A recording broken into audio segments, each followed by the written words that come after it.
the shadows. Les sacrifices que tu fais. Quand toutes les chances sont contre toi.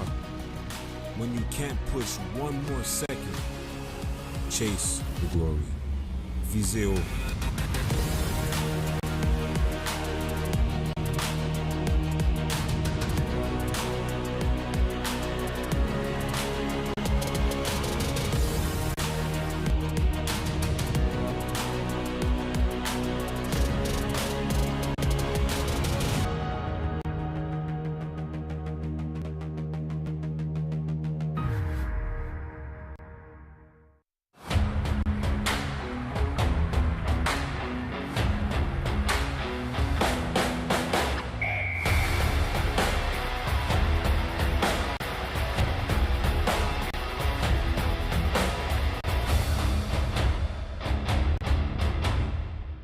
U-Sports on CBC, presented by les championnats U-Sport à Radio-Canada, une présentation du gouvernement du Canada, the Government of Canada, Nike, Fox 40, Thunderbird Medical Supplies, Les Bag Baron Rings, BioSteel, Wilson, APAR, and by Indochino.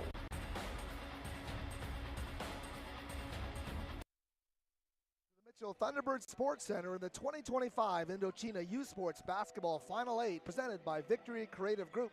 I'm Howard Samura along with Katie Miyazaki and sideline reporter Sarah Saeed, and we'll bring you the first U Sports Women's Championship quarterfinal between the Ottawa Gee-Gees and the Laval Rouge. After a long and grueling 6-month season, we're down to 8 teams left in the quest to hoist the bronze baby. Here's a look at the bracket. So the Ottawa Gee-Gees were the OUA champions, where the Laval Rouge happened to lose that final in the RSEQ, and that's kind of what spurred this matchup. But Laval is a team that's only lost 7 games in total over the last 2 seasons, so you know it's going to be a tough matchup for them. And then depending on how that matchup goes, it could set up a rematch of those championship games, because you've got Carleton and Bishops on the same side of the bracket. And then on the left side there, you can see that there's 3 Canada West teams, starting off with the Saskatchewan Huskies, who got the #1 ranked seed. And then you've got also on the bottom of that bracket is the UBC Thunderbirds, who earned their way in even though they're hosting this championship. So it's going to be exciting to see how this bracket works out. That's a great way to break it down, Katie. And we'll get a look at some of the key players in today's game. And let's start with Sabrine Kalefi from Laval. Well, Kalefi was named a second-team All-Canadian at the banquet last night and was really the Rouge et Or's go-to player in that RSEQ championship game. Kalefi's able to get to the rims, able to pull up, able to distribute to their teammates and really just create for their offense. And at this time of year, you need a go-to player. On the other side from Ottawa, number 9, pretty hard to miss the way she plays the game, Natsuki Suzokin. Suzokin is, again, the engine that goes for this GG team, is able to slash off the ball, but then also when the ball is in her hands, is able to do that step back 3, able to get into the paint and gets those assists, but then also on the defensive end is able to get all those steals. When we return, we'll meet the starting lineups and tip off this U Sports quarterfinal. Live from Vancouver, you're watching U Sports on CBC.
Feel every hit, point, and celebration as if you're standing right on the sideline.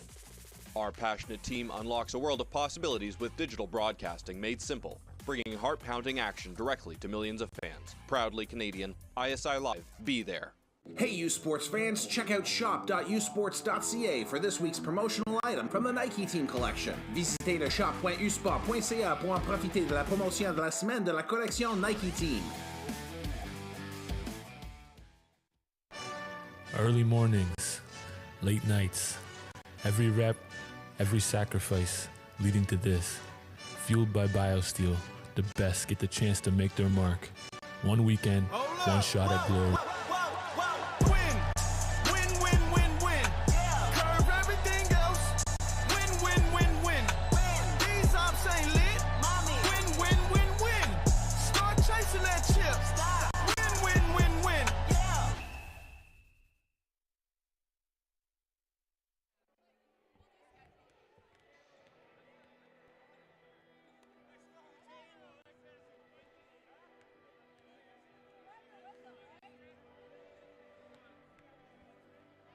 And we are back with you here from UBC as we get set for the player introductions prior to the start of this game, and it's going to be a terrific contest. Katie, just some of your thoughts on, once again, getting right into this final here on the campus at UBC. Yeah, I think both of these teams had a fourth quarter that they don't really want to remember from their championship games. Ottawa was able to get the victory, but Laval, unfortunately, was not. So it's going to be interesting. This is a clean sheet, right? We're going to start off. This is nationals. This is time for these players to really shine. Yeah, it's a fun way to start it. Number 2 Ottawa on there, set to face number 7 Laval as we get set for the opening of this one. And it should be a terrific game. The players being introduced here to the crowd. We'll get to those as the game progresses here. We're following with more games throughout the course of the day, and Katie and I will be back later this evening for the call of St. Mary's and the host UBC Thunderbirds.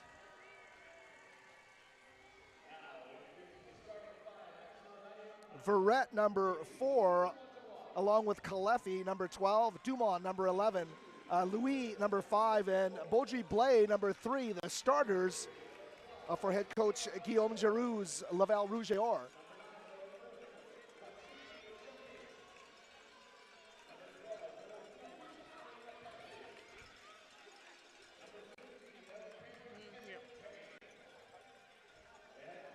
Suzokin, number 9, Provo, number 2, McCarthy, number 12, Brideau, number 3, and Payne, Emily Payne, number 15, the starters for head coach Roseanne Jolie's Ottawa Gee-Gees. The lineups introduced. Here we go. Get set to play some basketball.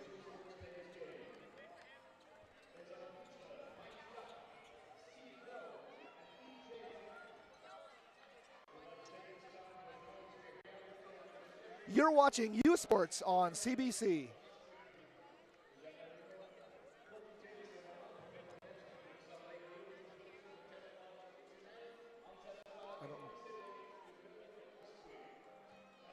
It's going to be Paquette, number 11, set to take the opening, or rather Dumont, number 11, excuse me, to take the opening jump against Brideau, Victoria Brideau, number 3. The win by the Gee-Gees on the opening, but stolen away quickly by Beaudry Blais, and here they come down the floor and lays it. Oh, miss it right at the rim. Laval misses an easy one there, and that was Sophie Verrett. Right back down the floor comes Ottawa. Thought they had a three-point opportunity. Instead, to the rim, and that's going to fall. Her opening basket, Emily Payne for the Gee-Gees.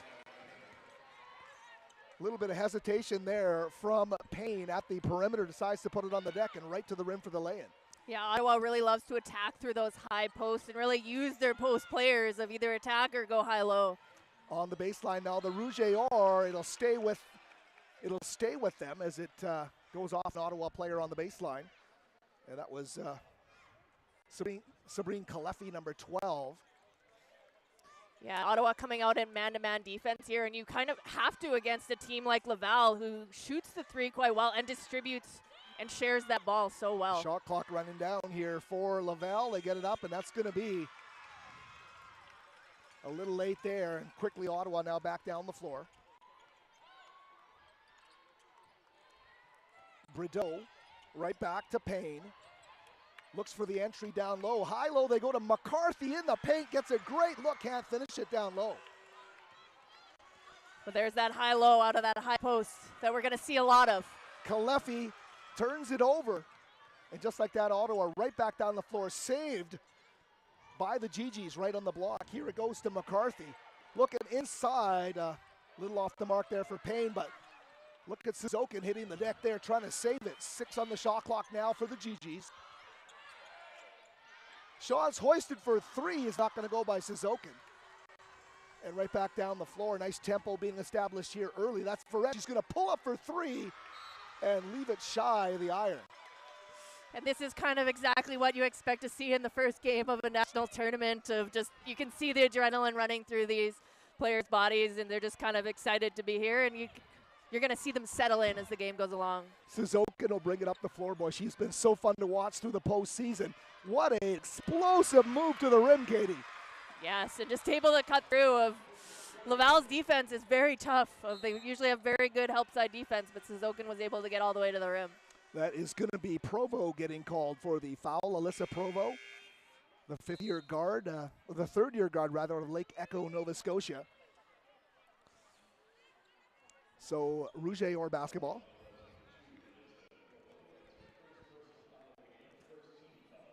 I can see the offense probably going to go through Kalifi here, of usually able to get to the rim, or even that pull-up of get this offense going. There she is, Kalifi. Back up top to Louis for 3. Just off the rim, ripped away the old board, the recycle. And here comes Laval again with Louis. Great take to the basket, couldn't find the finish, but some garbage rebound underneath there. Dumont doing a great job scooping up the garbage and popping it back home for Laval. Yeah, that's what you want if you're Laval, right? Get an easy one. Cuts the lead in half here to 4-2. Ottawa in the half court battling with Brideau. Back up top she goes to Suzokin. Penetration dish back outside for a wide open 3, and that's going to be Provo knocking down the triple.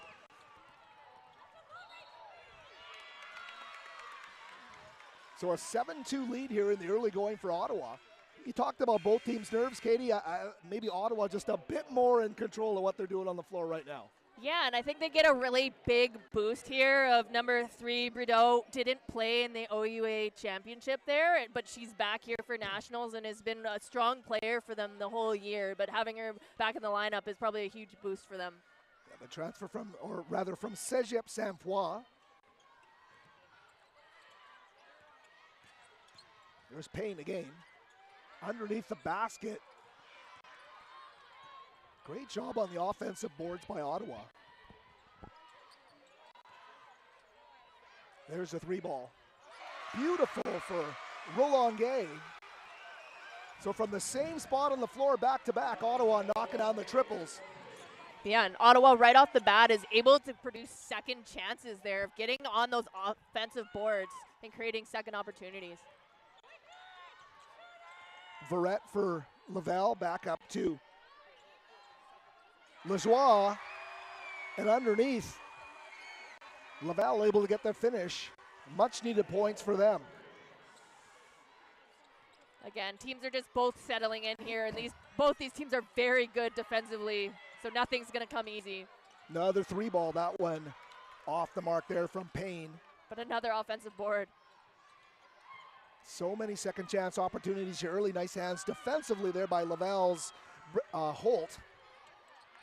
But just like that, here they come. Emily Payne finding a way.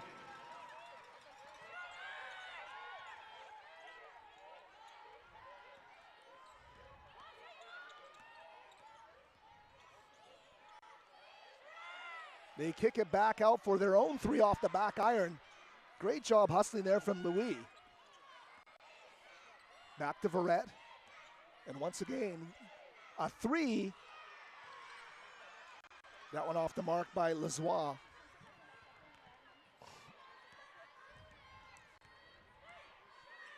You can see that Ottawa's trying to slow it down. Had an opportunity to push, but head coach wanting them to run their sets. Approaching the midway mark of this opening quarter, play on the baseline. Great job there by the Rouge et Or defensively. Getting the stop there from Kim Letang.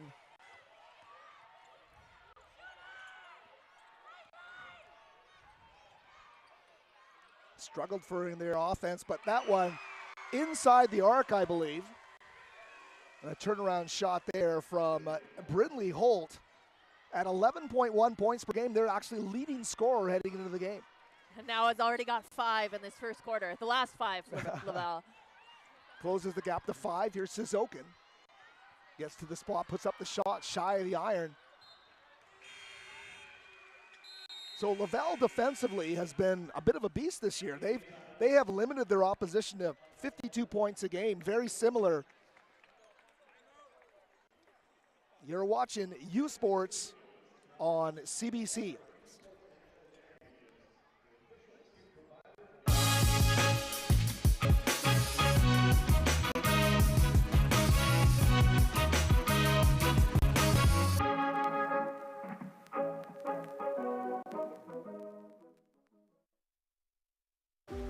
Glaney, territoire du Nord-Ouest. Le berceau du hockey. On y trouve une communauté riche en histoire et en tradition que Quaker voulait surprendre avec une toute nouvelle cantine déjeuner Quaker dans son aréna. En plus d'offrir notre avoine canadienne à grains entiers, la cantine est maintenant l'endroit pour se rassembler, manger et célébrer. Nous sommes fiers d'alimenter la passion du hockey dans son village d'origine, parce que peu importe d'où tu viens, t'es capable. Le sport en direct sur ICTout.tv. 100% énergie. 100% gratuit. Votre meilleur plan de match pour voir des performances exceptionnelles sur l'appareil de votre choix. C'est ICTout.tv.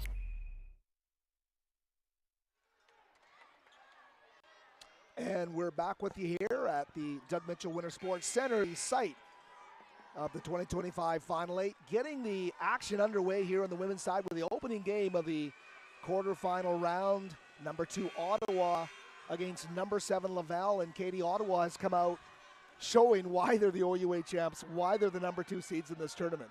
Yeah, and they've notoriously always come out strong. For them, it's going to be playing this full 40 minutes. For both these teams, it's going to be having their offenses going for 40 minutes and all the way through. We know that their defenses are going to be strong all the way through, but it's going to come down to, can we have a complete game?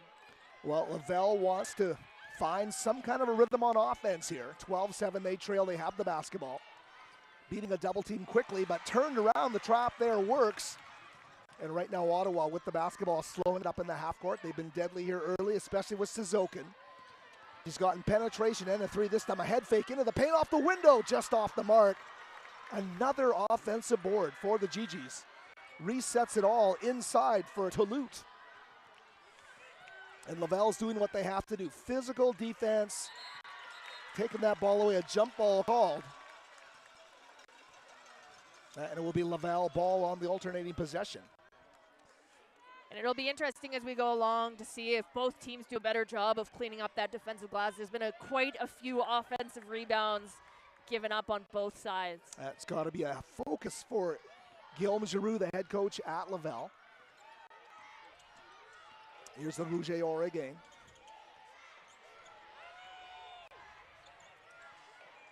Holt dishes it off in the corner. They knock down the triple, and that's going to be Lejoie. Again, Laval just does such a great job of distributing. We talked about it before the game. They only have 2 players that average in double digits, so everyone that's on the floor has to be a scorer. Nice move there with the left hand underneath by Emily Payne. But couldn't find the finish. To the deck they go. Second consecutive jump ball. This one will give possession to the Gee-Gees. Coming into the game, a couple of new Rouge et Or. It's going to be Verrett, number 4, back into the game. As well, number 11 is Rosemary Dumont.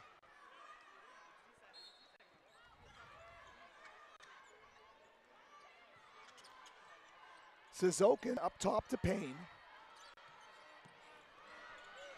3 off the mark there by Bailey Russell. And the Rouge et Or once again back down the floor. The 3 balls helped. It's pulled them to within a pair here in a 1-possession game. 2:55 remaining opening quarter. That one though right into the hands of the Gee-Gees. Russell. Quickly to Suzokin. Head fake gets her free. She goes off the window. And 2 free throws coming up.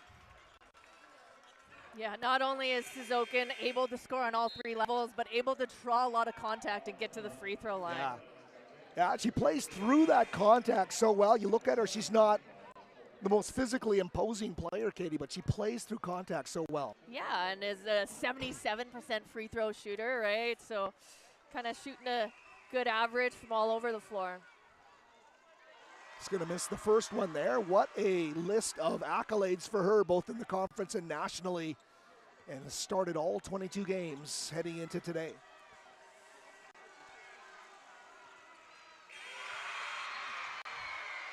And if you think about this too, this is an Ottawa team that they haven't been here before, right? But they've been so close and they've been so strong looking back at their record over the last few seasons. They've just run into other tough teams like Ryerson and Queens that got those national berths. So it's very exciting that they're here today and getting to show the country what they're capable of. And hearing some nice cheers from the Ottawa team. They traveled really well here.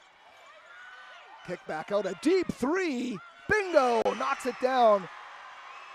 Great job there by Fortin, Florence Fortin. That's going to tie the game here. When you can shoot the three well, you're never out of a game. They're showing that early, aren't they? Nice pull up in the paint, and a great job there from Allie McCarthy. The Grand Falls, New Brunswick native, able to make that one fall, second leading scorer on the team. Once again, Laval into the paint, they kick it out. Verrett, other side of the floor, another three, and this one just off the mark, a bit too strong from the baseline corner. And that one from number 9, Lejoie. Gee-Gees back, Russell. Buffard, number 1, with a brief touch there. Spin move in the paint. A little bit of a Nowitzki touch on that step back jumper, and the paint's not going to fall for Allie McCarthy.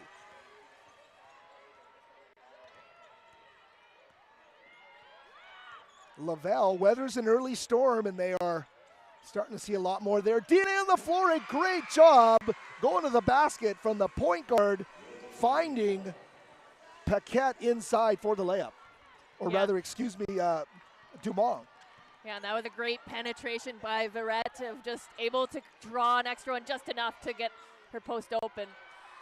Three's not going to fall there. Another offensive rebound that'll give a coach nightmares as Sophie-Anne Buffard underneath the basket. Yeah, especially, again, as we go along, it's going to be, can you clean up the offensive glass or the defensive glass and limit your turnovers, because every possession is going to matter. Short little jumper there from Dumont off the mark. Quickly down the floor, out of bounds. You're right about that. The offensive rebounding totals for Ottawa are really saving them after a nice start to this game. We got a real contest here with just a handful of seconds left in this opening quarter of play. Yeah, and you can see the intensity of these games, knowing it's a national championship, right? We've already seen players hit the deck diving for loose balls, and again, it's going to come back to, can you hold on to that and create high-quality scoring chances for your team? There's Verrett with the basketball.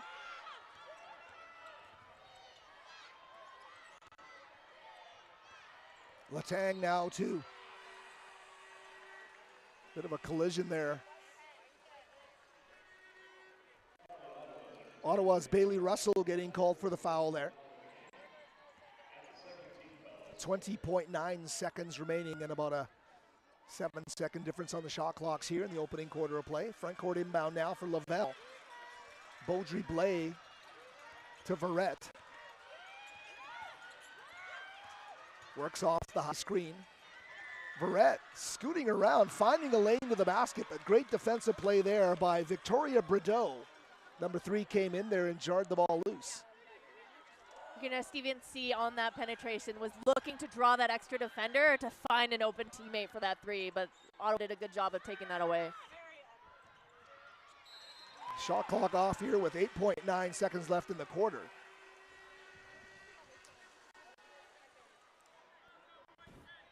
Foul there on Bailey Russell. I believe that's her second. A couple of quick ones there for Russell. It'll send Florence Fortin to the free throw line.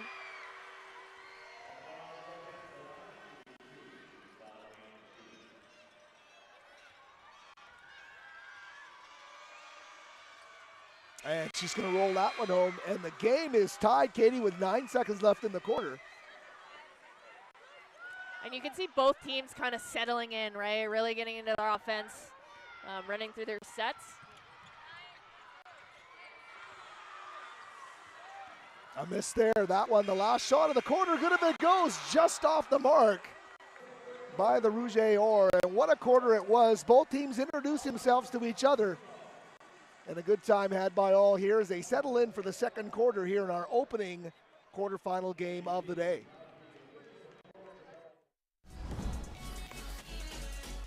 We are athletes. Do you know what Husky athletes are made of? Determination. Hustle. Resilience. We're part of a team and a community. We work hard for every goal. And every grade. Do you know what Husky athletes become? Pharmacists. Teachers. Professionals. Olympians. When you invest in student athletes, you invest in the future.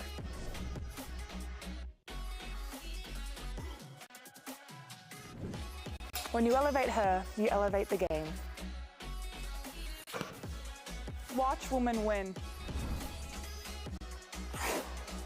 Everyone watches Husky women's sports. See her, be her.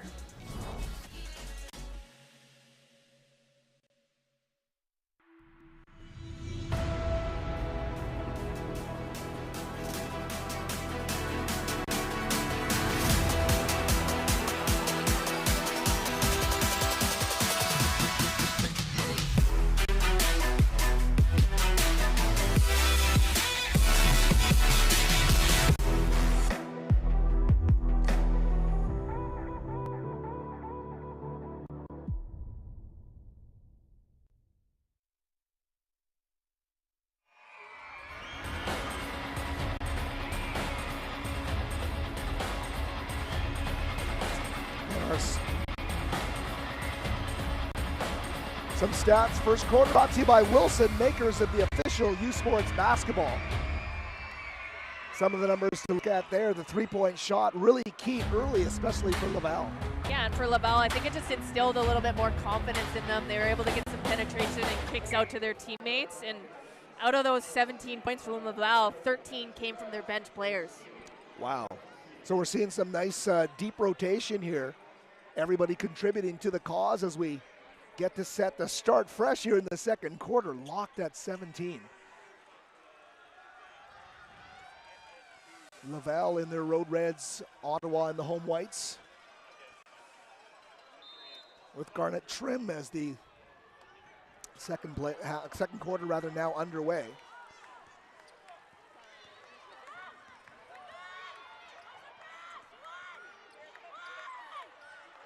There's Verrett once more.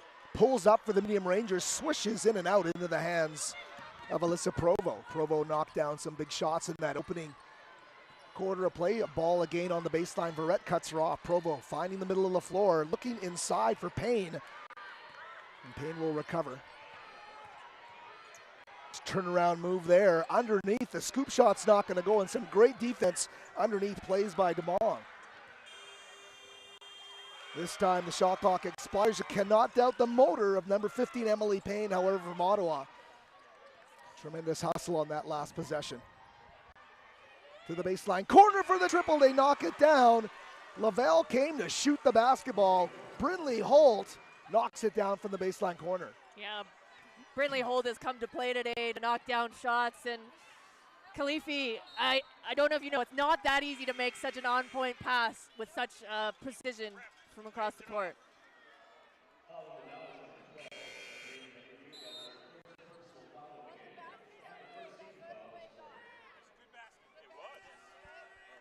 They're just trying to check in on that last play down here for Ottawa, where it was Laval did have the ball and it got stolen, but the shot clock did get reset, so they're just confirming whether it was a good basket. So it should be 20-19 for the Rouge et Or. And there they do correct the scoreboard. You'll see it soon on your screen, 20-19.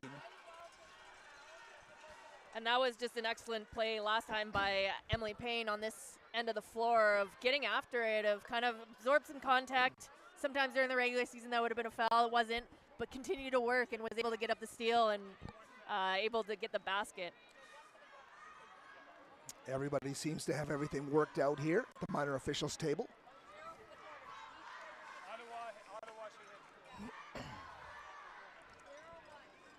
And then, yeah, got on the Rouge side of Khalifi. Hasn't even shot once yet, but is still making an impact on both ends of the floor. Swing it inside. They go. Some contact. But Ali McCarthy finds a way to lay it up and in. Yep, and that's Nationals basketball. You're probably not going to get a lot of calls. You got to absorb that contact and expect no call. And she was expecting it, played right through it. A 3-ball hoisted there by Brindley Holt. Louis with a recovery there. Here's Holt again, this time on the floor. Puts up a shot off the window, and it's good. Yeah, nice little off balance there. And Brindley Holt has been the one that's kind of leading this Rouge or team right now from the offensive end. 56-50, that loss to Bishops. They want to come back with victory here, but a 3-ball. Ali McCarthy. I think Ali McCarthy and Brindley Holt are just going to go shot for shot right now. McCarthy came into the game shooting 33%, the best high-volume shooter on this team. Ottawa switched up their defense here into their 1-2-2, their full court, back into their zone. Let's see what kind of patience Laval has with that next time down the floor. Once again, a copy of the last 3. This time it's not going to fall for McCarthy. Here's Louise. She's going to tee up a triple off the front iron. Suzokin, the offensive star whose name we haven't been calling much, dishes it off for another McCarthy 3. That's when you know you got a strong shooter out there. It kind of makes your life a little bit easier as the point guard. Suzokin was just looking to create space for McCarthy. Goodness! Brindley Holt. We've got the best seats in the house right here, Howard, of Brindley Holt and Back Ali and forth McCarthy. they go. Yeah, exactly, Katie. They are putting on a show from downtown. Just 3 minutes into the second quarter. Good old-fashioned post, feet up underneath is not going to fall. Right there for Payne. Holt again is going to pull up. Oh my goodness! Brindley Holt, and look at the emotion on the floor for the Rouge or. Everything Ottawa's throwing at them. Laval answers back at the other end. They have a 1-point lead. What a dynamic start to the second half here from Doug Mitchell. Brindley Holt has just got it going. She came in averaging 11.1 points per game. Yeah, and I'm trying to look at her stats right now. She only hit 18 threes all year. How many has she hit this game so far? 3 or 4? Crazy. I don't even know right now, but again, Nationals, it's a great time to see who steps up and who's going to shine. She's already hit 4 3-pointers in this game. Brindley Holt getting it done. She was a second All-Star in the RSEQ. 5'11" forward out of Halifax. Yeah, so you got Brindley Holt, who's got 16 points for the Rouge or, and then you got Ali McCarthy, who's got 10 for the Gee-Gees on the other side of now as you're now in this timeout.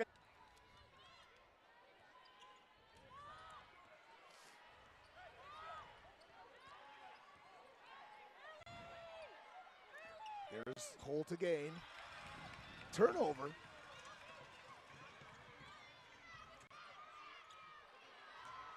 Nice job there defensively inside by Laval to get a tip on that ball as Payne came down the floor.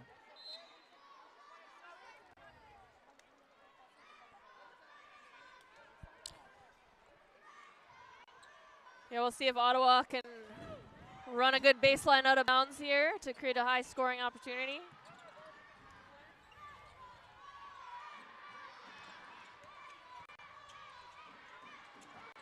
Nice move inside with some crafty play down low by Emily Payne to get the bucket. Yeah, and their post players have very good footwork. They're very patient, right, to make sure that every time they're going up with balance.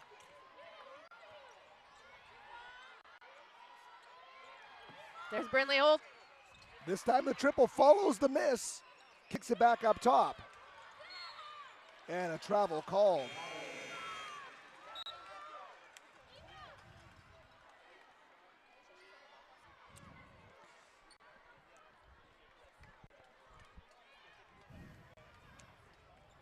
See if the Gee-Gees go back inside to their post player. That's kind of where they've had the most success, I would say.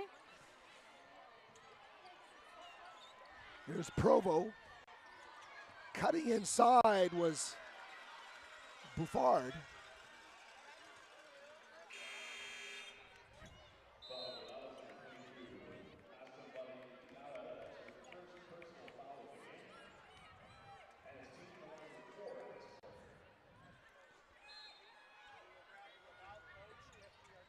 What a crafty play by Suzokin. Can't take your eyes off of her, right? Not even for a second. Off the inbounds defender, gets it back for the lay-in. Laval on the baseline. Kalefi. After all those Rouge or triples, the Gee-Gees still with the 2-point lead. What a terrific first half it's been.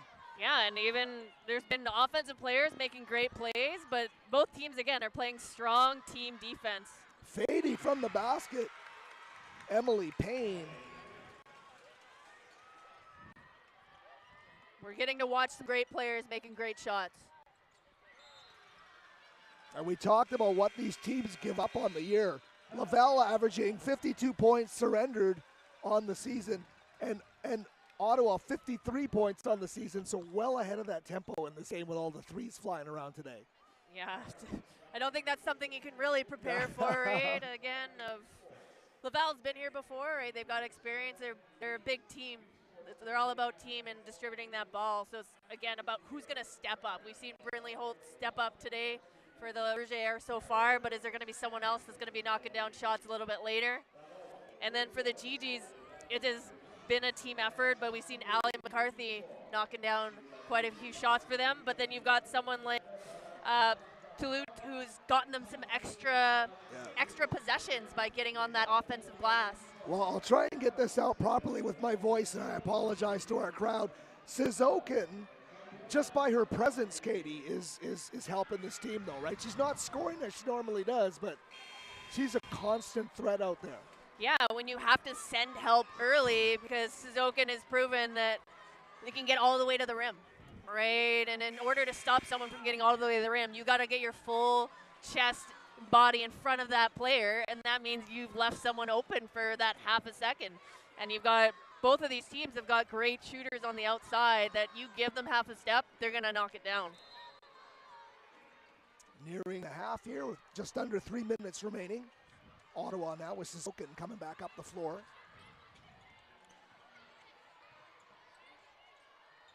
Provo right into the hands of Holt. And Brindley right back down the floor. Feeds a teammate underneath the basket.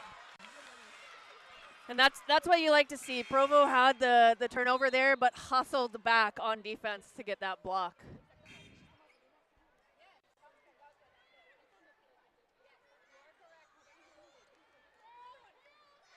Some quick subs here for Laval as they'll inbound on the baseline with 19 on the shot clock. Louis back on top two. A 3-ball hoisted there by Louise off the mark.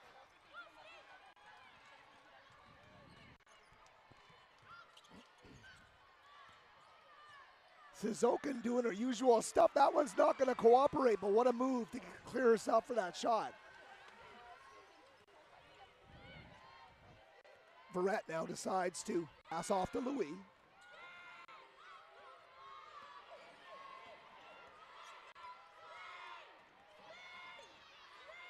Five on the shot clock. Brindley to skip underneath for the lay-in, and they're going to get it to go. Great job there as Dumont scores underneath the basket. Yeah, and Dumont was just in a good spot and just waited for their defender to leave them and just able to pivot into an easy two.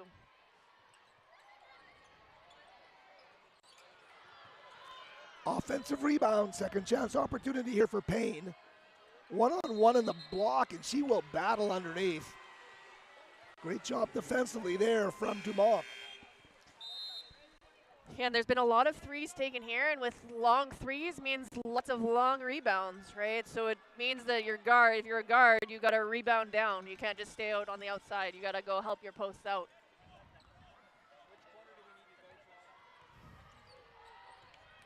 A minute and a half left is Verrett now. Gets it back. Brindley feeds the high post, cuts to the basket for the lay-in. Great construction on that play, but they just can't finish it off the high-low pass from Dumont, but they get the ball back. 10 on the shot clock now. Dumont the handoff to Verrett. Underneath, what a great little take to the basket by Dumont off the handoff. And Verrett is just doing a great job of finding teammates and just kind of probing and getting into that key. And a triple once more. That's a favorite spot on the floor. That one, Bouffard knocking down the triple. Brindley pulls up for three, and she ties the score. And that was a tough one there. It was kind of in transition, and it wasn't. I think Bouffard is supposed to be the one that's on Brindley Holtz, and Brindley Holtz said, I've got an inch of space. I'm going to take this. Great pass. Underneath the basket they go. And that's Emily Payne. The entertainment value, Katie, has been off the charts here in this opening half. Yeah, and we've got some shorter point guards here, but they do such a good job of drawing extra attention. And then they're able to find the lanes to make those passes to their post players. And the post players are making it nice and easy, making themselves nice and big down there and able to get some easy baskets. What a battle it's been.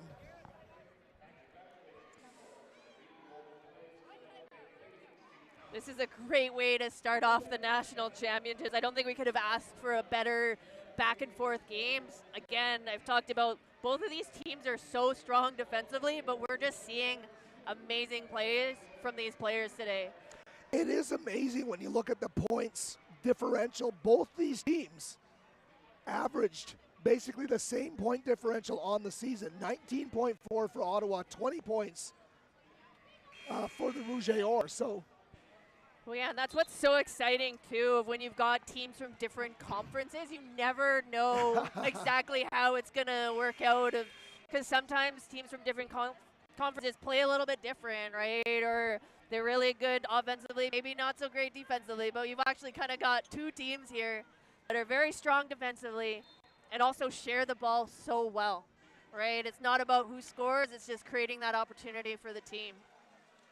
Exciting indeed as we get to the final moments of this first half.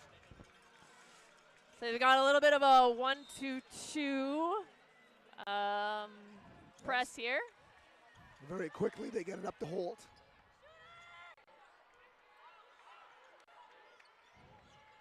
So if you're the Rouge et Or, you know that they're going to be focusing on Brindley Holt, so you can use that to your advantage. You can use her to pull everyone away. Oh, that went up the side of the goal.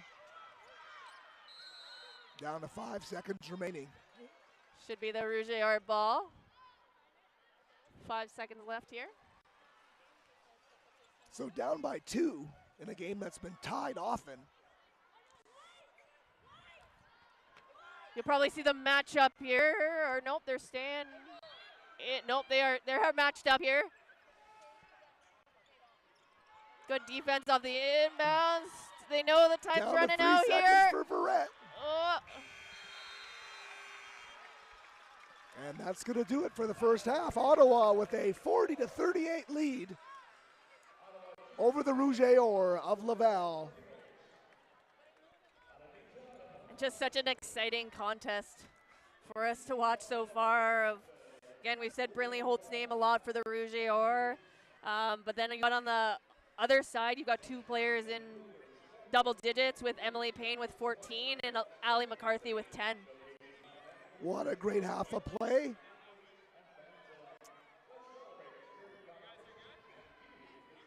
And the two teams now will huddle for that second half, and we'll see what develops, but what a game. It just has all the promise of a super, super tight finish here in our opening game at the U Sport Final 8 Women's Basketball Championships here at UBC. And you're watching U Sports on CBC.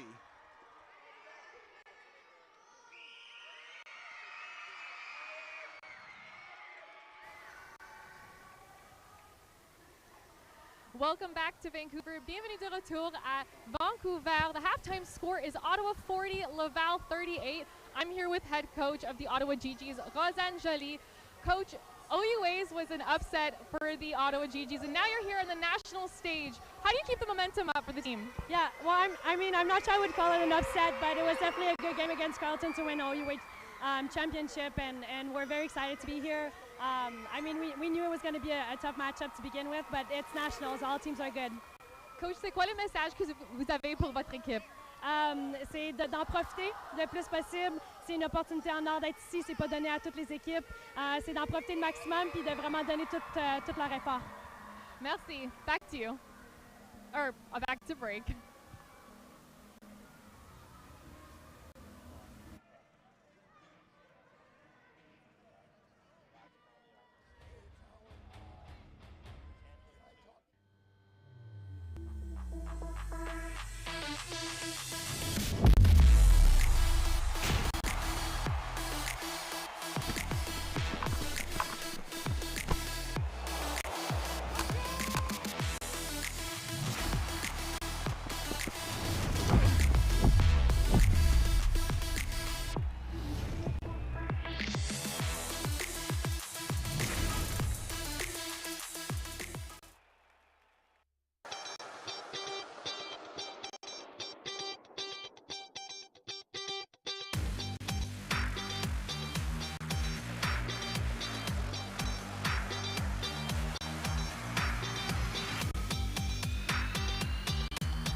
Where exceptional student athletes are born, where records are broken, where great plays are made, where school colors ignite passion, where champions prevail, where tradition is celebrated, Ontario University Athletics.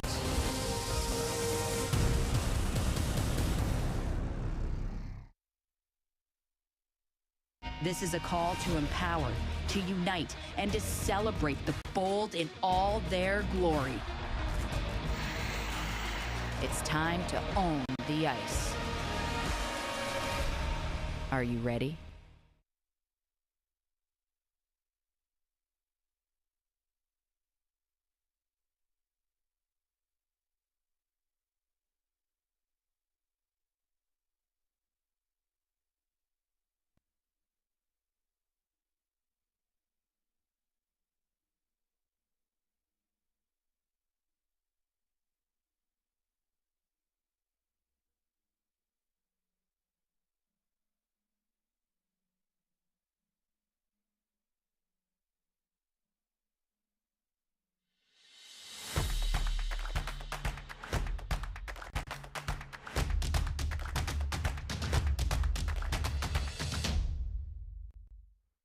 I'm a hockey player. I've been playing since I was 4 or 5 years old. I'm doing a lot of other sports too. I love golf. I love flag football. But I really like to hang out with friends. I'm studying psychology in school too, so I really like the mental side of sports. I started to play hockey with boys hockey. I think it's really when I switched with women's hockey that I saw my potential and that I really set myself some goal and that I wanted to go higher in terms of level. So the main reason why I chose Bishop is because it was a young program and I wanted to build that program and bring it to the top. Also, the value and the culture of the program really resonate with me. I'm so proud of being here. I'm so proud of being part of the program. I'm also really proud to play Canada, to play in my country. I had the opportunity to go NCAA D1. I visited a couple university there. Playing in your country, having the chance of staying close to my family and building something here that aligns with my value and that I want to just continue to build that culture and building a winning culture. I think it's huge for me and I'm just so grateful to have that opportunity each day. So I'm trying to make it the most out of it. I'm doing a major in sports studies and a minor in psychology. Later, I would like to mix both and become a sports psychologist. I'm working with one in particular, and I think it's really helping me a lot. One of the reasons why I performed that well so far. I think a lot of people put that aside, but for me, it's a major reason of my success. And I think more and more athletes are starting to realize the importance of being in a good state of mind to perform and just being confident, being in the present moment. During the pandemic, I didn't know what to do, so I started reading books, and I wanted to read books about sports performance and just how to be the best athlete I could possibly be. Since then, I'm just really passionate, and I think I saw the improvement in my performance too. So it's just really something that I want to continue to research and improve myself. A feeling that you have for yourself. It's not really about the outcome or whatever, but just the feeling that you have that you gave everything, that you were true to yourself. I think a lot of people put emphasis on the result of if you win, if you lose. The personal feeling that you have with yourself. Are you satisfied? Do you feel like you give your all and you feel like you were prepared enough? And if the answer is yes, then in my head you had succeed. So.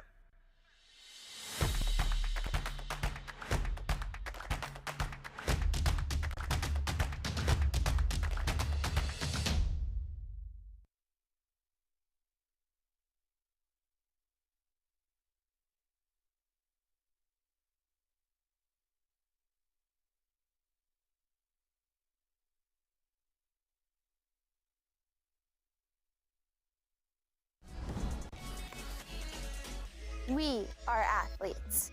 Do you know what Husky athletes are made of? Determination. Hustle. Resilience. We're part of a team and a community. We work hard for every goal. And every grade. Do you know what Husky athletes become? Pharmacists. Teachers. Professionals. Olympians. When you invest in student athletes, you invest in the future.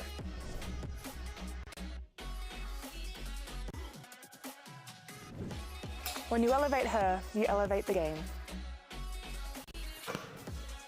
Watch women win. Everyone watches Husky women's sports. See her, be her.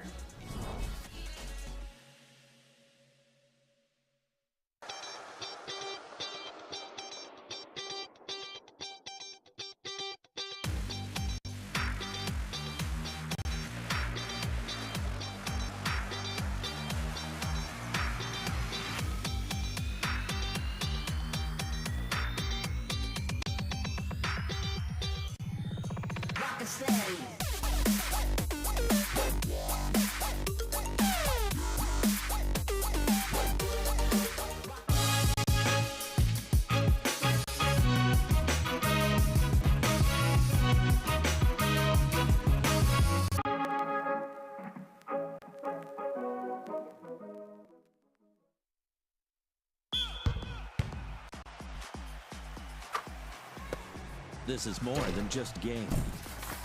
This is about who rules the court. The U Sports Basketball Championships, March 13th to 16th on CBC Gem.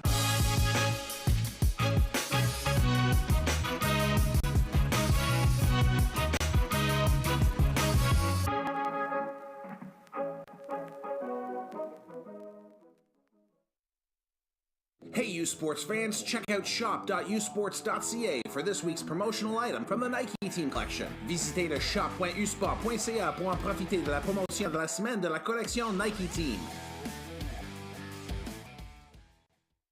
Le sport en direct sur icitout.tv. 100% énergie.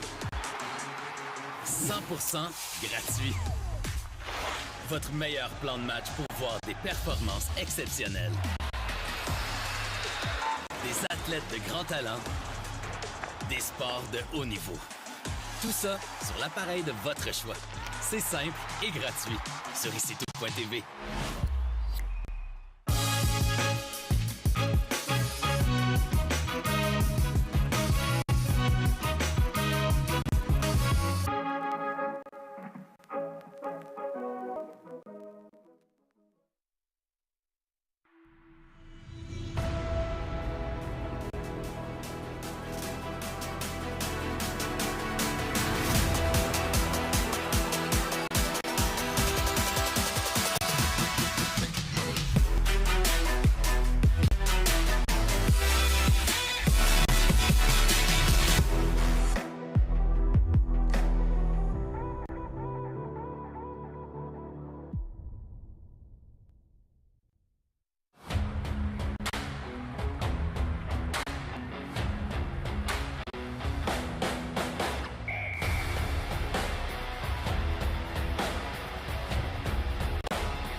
U Sports on CBC, presented by les championnats U-Sport à Radio-Canada, une présentation du gouvernement du Canada, the Government of Canada, Nike, Fox 40, Thunderbird Medical Supplies, Les Bag Baron Rings, BioSteel, Wilson, APAR, and by Indochino.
Hey, it's Howard Samura here.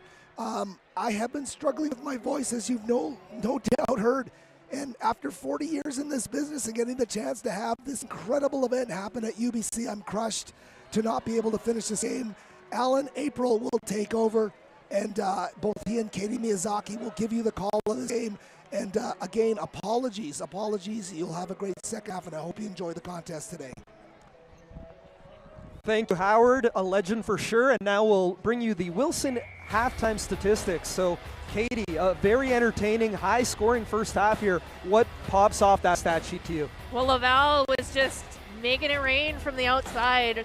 In particular, Brindley Holt, she's hit 5 of 8, so 5 of those 8 3-pointers have come from one player. So it'll be interesting to see if Ottawa has a strategy for them.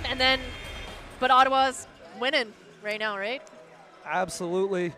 You mentioned Brindley Holt coming off the bench to score 19 first half points, including 5 of 8 from beyond the arc. We'll see how Ottawa responds defensively.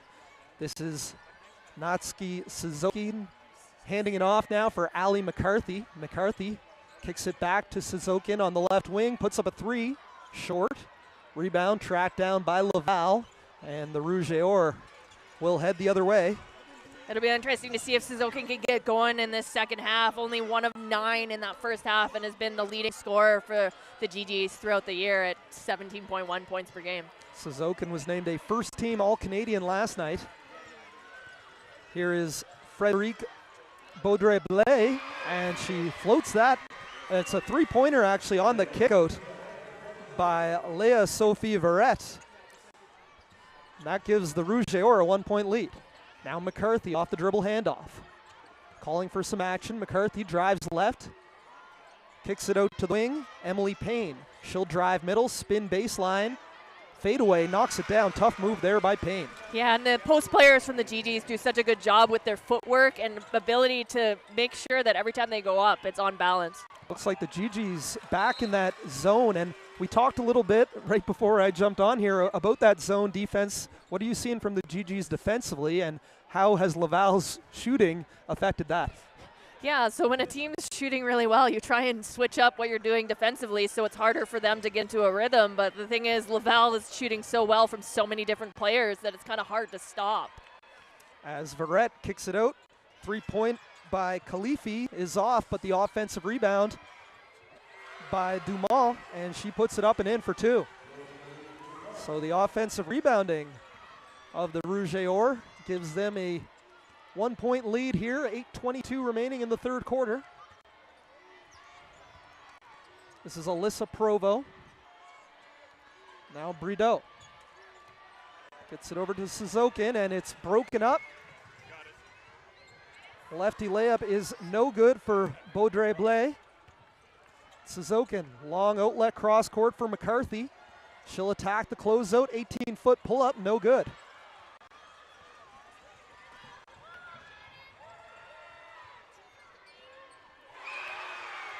And knocking down the three there is Fortin, and that gives the Rouge et Or a 46-42 lead with 7:40 remaining. Apologies, we are having some technical difficulties with the score bug. Our producers are working on getting that back to you as soon as possible, but as mentioned, Rouge et Or up 46-42. Nice pass down low. McCarthy powers up, unable to get the lay-in to go. Rebounded by Dumont, and here come the Rouge et Or the other way. Cross-court pass, catch and shoot for 10, no good. But another offensive rebound for Dumont, stripped away. Now Provo splits defenders. Provo up with the left, no. Offensive rebound, and we're going to get a foul.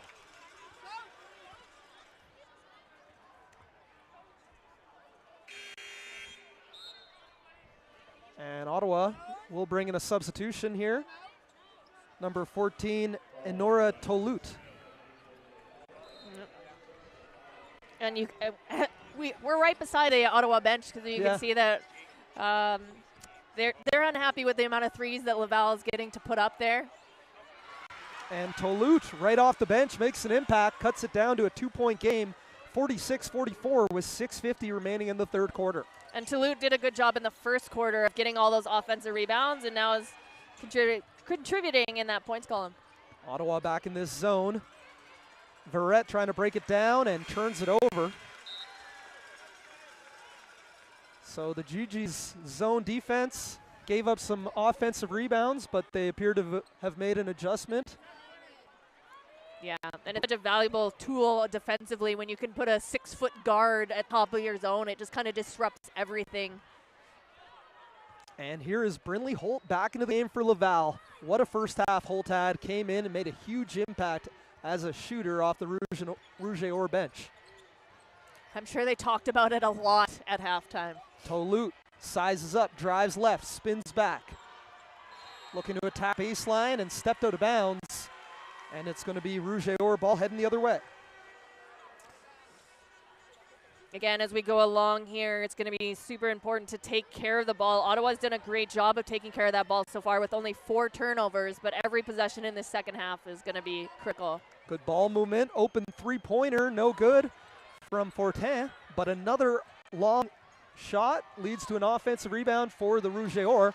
Nice steal there by Alyssa Provo, and here come the Gee-Gees. Suzokin up the left wing. She'll fire a three short, and her shooting woes continue.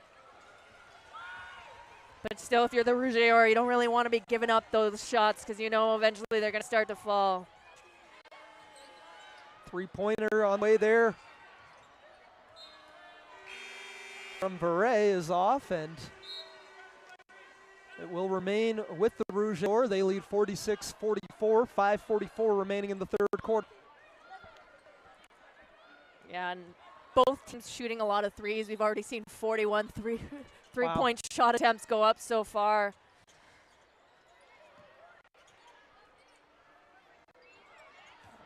Shot there from Verret is off. Another three-point attempt, no good. As Suzokin down left wing. Calling for the ball screen from Tolut. Rejects it, drives middle, dishes it down low for Payne. Short on the layup attempt. And she's trapping. Provo gets a deflection. Oh, there was 1 second left to get it over half, but Provo got a little handsy in the backcourt, and it will be a foul against the Gee-Gees and give a fresh 24 for the Rouge et Or. Yeah, that's a tough one right there, to be able to get your hands on the ball, get them in a tough situation, and then just get a little bit too tight. So Laval looks to add on to this 2-point lead. It's Leah Sophie Verret. Verret dishes it down low for number 19, Imbert. And another turnover. It's going to be, well, we're going to get a...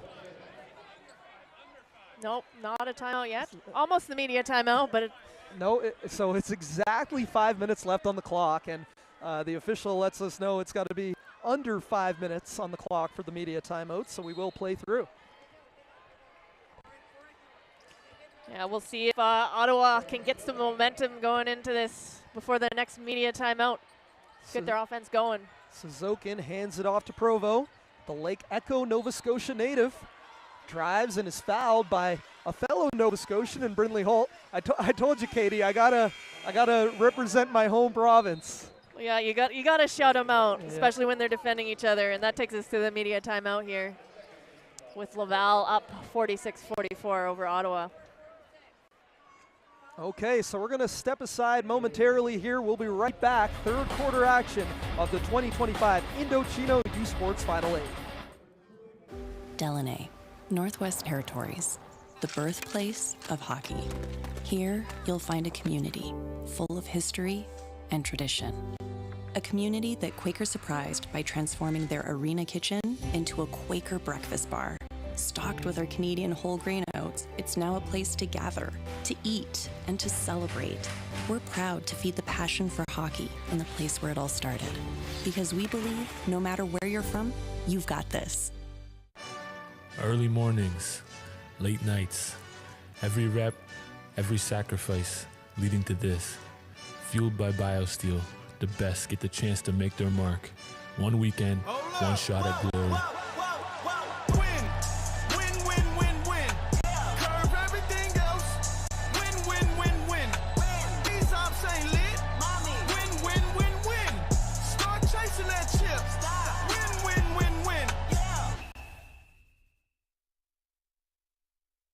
Back to live coverage of the 2025 Indochino U Sports Final 8 presented by Victory Creative Group.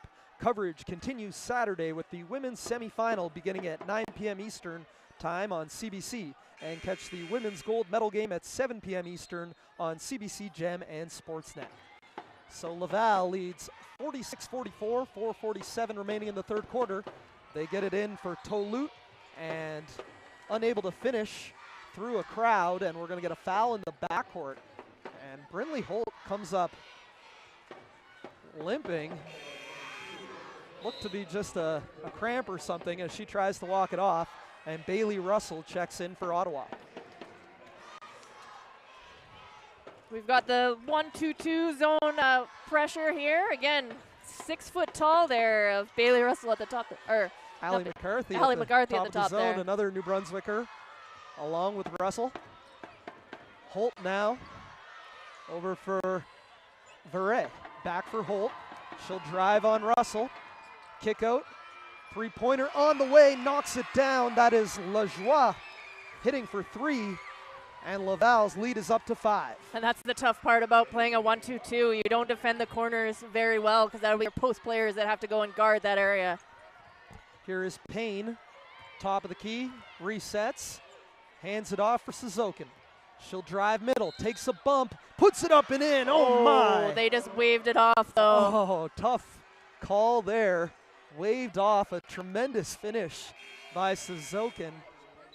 And you can see Laval coach Guillaume Giroux very demonstrative on the sideline there, letting his team know how they want to defend. Take another look at this, Katie. Yeah, it was kind of before the gather. I think if we're watching the WNBA or the NBA there, that's a continuation. And 5-second inbounding violation against the Gee-Gees. So Laval with a big defensive stop and a chance to add on to their 5-point lead. Yeah, you could just see on their out-of-bounds play there, they just got bumped off their spots and no one was open. Back up against this extended pressure of the 1-2-2 zone. Here is Verret over for Holt. Holt, the hot hand in the first half with 19 points, yet to score in this second half. Back up to Holt, defended by Russell. As Lajoie just hit one. Different result on that one, but it will remain Laval ball, and Laval an advantage on the offensive glass. That's their 13th offensive rebound of the game.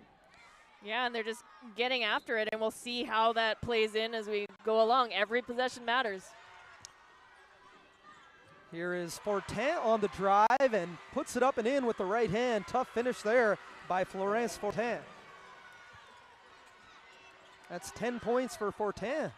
Yeah, and the lead's now 7, and then a turnover right back. Russell, straightaway three, knocks it down.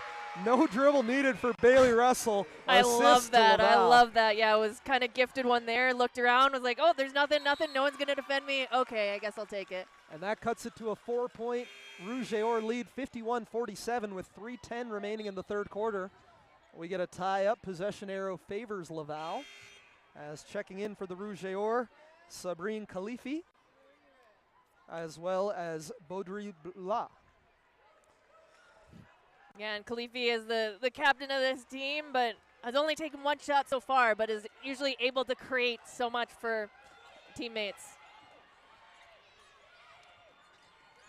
Good ball movement, straightaway three. That is off by Baudry Blais. Yeah, great She's ball saying movement. It was tipped. Yeah. Great ball movement, but also great defensive rotations there. If you're in a zone, you got to be moving quick. Get out on these Rouge et Or shooters. Suzokin. Defended by Khalife. Now McCarthy. Face up. Elbow jumper. No good. Khalife taps the rebound and gets it back. She'll push. Hands it off for Holt. She'll attack the closeout. Dishes for Baudry Blais. No good. Holt with some tremendous hustle and takes out a row of stands. Oh my.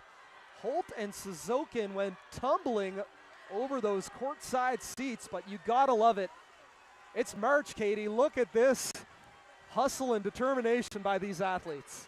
Right, and for some of these athletes, it's, well, I think only actually Suzokin, it is her 5th and final year, right? Yeah. So you're gonna leave everything possible out on the floor. Gotta love the energy of the Final 8. Winner, not go home, but winner go into consolation bracket. Single elimination tournament. We'll have all the action for you live right here on CBC Gem all weekend long. Cross court inbound pass. Attacking the closeout is Fortin, this time with the left hand. Back-to-back tough finishes for Florence Fortin. Pushes it back up to a 6-point Rouge et Or advantage. Yeah, and Fortin just able to use that reach, 6 feet, but able to attack, and either way. Russell out of the horn set. Payne spins off the defender, and a tough finish with the left hand, going right back at Fortin on the defensive end. You can tell that Payne's practiced that a lot, that footwork every time. There's intention. Verret calling out the offense. Finds Holt. You can see the defensive attention being played to Brynley Holt. She'll drive, look to thread the needle, and it's off a Gee-Gees foot. Will remain Rouge et Or ball on the baseline, 14 on the shot clock. Yep, right, and you can see Brynley Holt listed at 5'11", so you got to put about a 6-foot defender on her and make sure that you're almost sitting right in her pocket. Holt has some blood on that right knee after that collision into the first row courtside seats. She was saying she's fine, but she's got to check out and get that bandaged up. As here's Verret driving on Suzokin, dishes it down low, blocked by Russell. The layup attempt by Khalifi was denied by Russell and deflected out of bounds. It will remain a Gee-Gees ball with 1:37 remaining. You see our score there. And really to start the second half, the Gee-Gees offense hasn't really gotten going except for 15 Emily Payne, and I think you should probably look to go back to her, maybe some either screens or high-low action. And here is Payne at the top of the key. Dishes it off to McCarthy on the elbow. Shot clock down to 6. Layup attempt by Provo is no good. Or sorry, not Provo, that was Bouffard. And now looking to escape the backcourt pressure. 8-second call there. Very tough to follow along with that one because the shot clock was already at the 8 seconds and we had people yelling for it, but they did eventually get it. And Holt, with that right knee bandaged up, somehow snuck her way back onto the court without being checked in legally. As a interesting sequence of events on that last possession. I'll be honest, I don't think the shot clock worked properly that time. No, I don't think so. But yes, we've got about just over a minute left. Gee-Gees down by 4. We'll see what they come out here. It's going to be a foul on Brynley Holt. That's her second personal.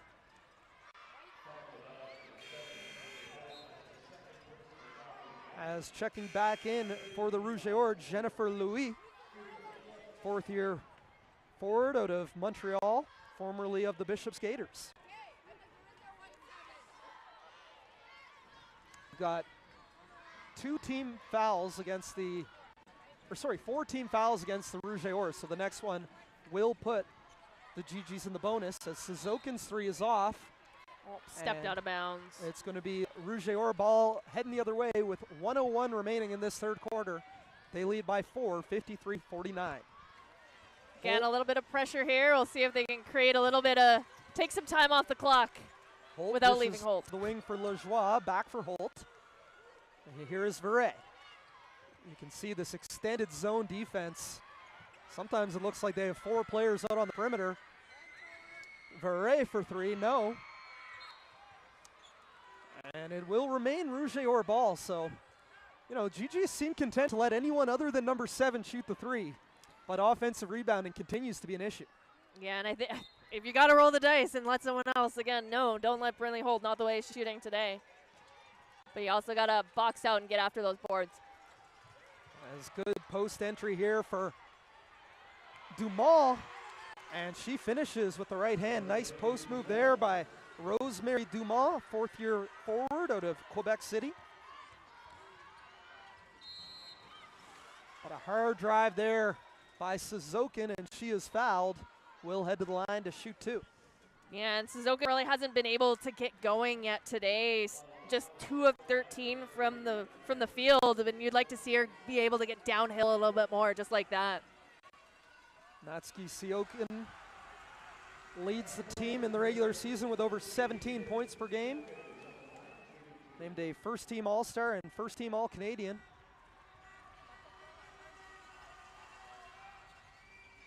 But goes 0 for 2 from the line. The rim is not liking her today. She's had a few just bounce out like that. That's a tough one. Again, this is the national championships. This is a Gee-Gees team that hasn't been here before, so there might be just a little bit of extra nerves. So shot clock is off, 16 seconds remaining. Rouge et Or can hold for the last shot. But the pressure of Ottawa is speeding them up. Now they get into their offensive set. 5 on the clock. Holt gonna have to get something up. It's Verret for 3, no.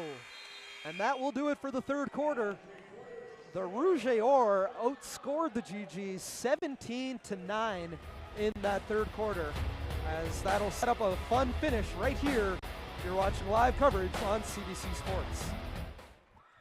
This is a call to empower, to unite, and to celebrate the bold in all their glory. It's time to own the ice. Are you ready? Hey, U Sports fans, check out shop.usports.ca for this week's promotional item from the Nike Team Collection. Visitez le shop.usport.ca pour en profiter de la promotion de la semaine de la collection Nike Team.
Final stats are brought to you by Wilson, makers of the official U Sports basketball.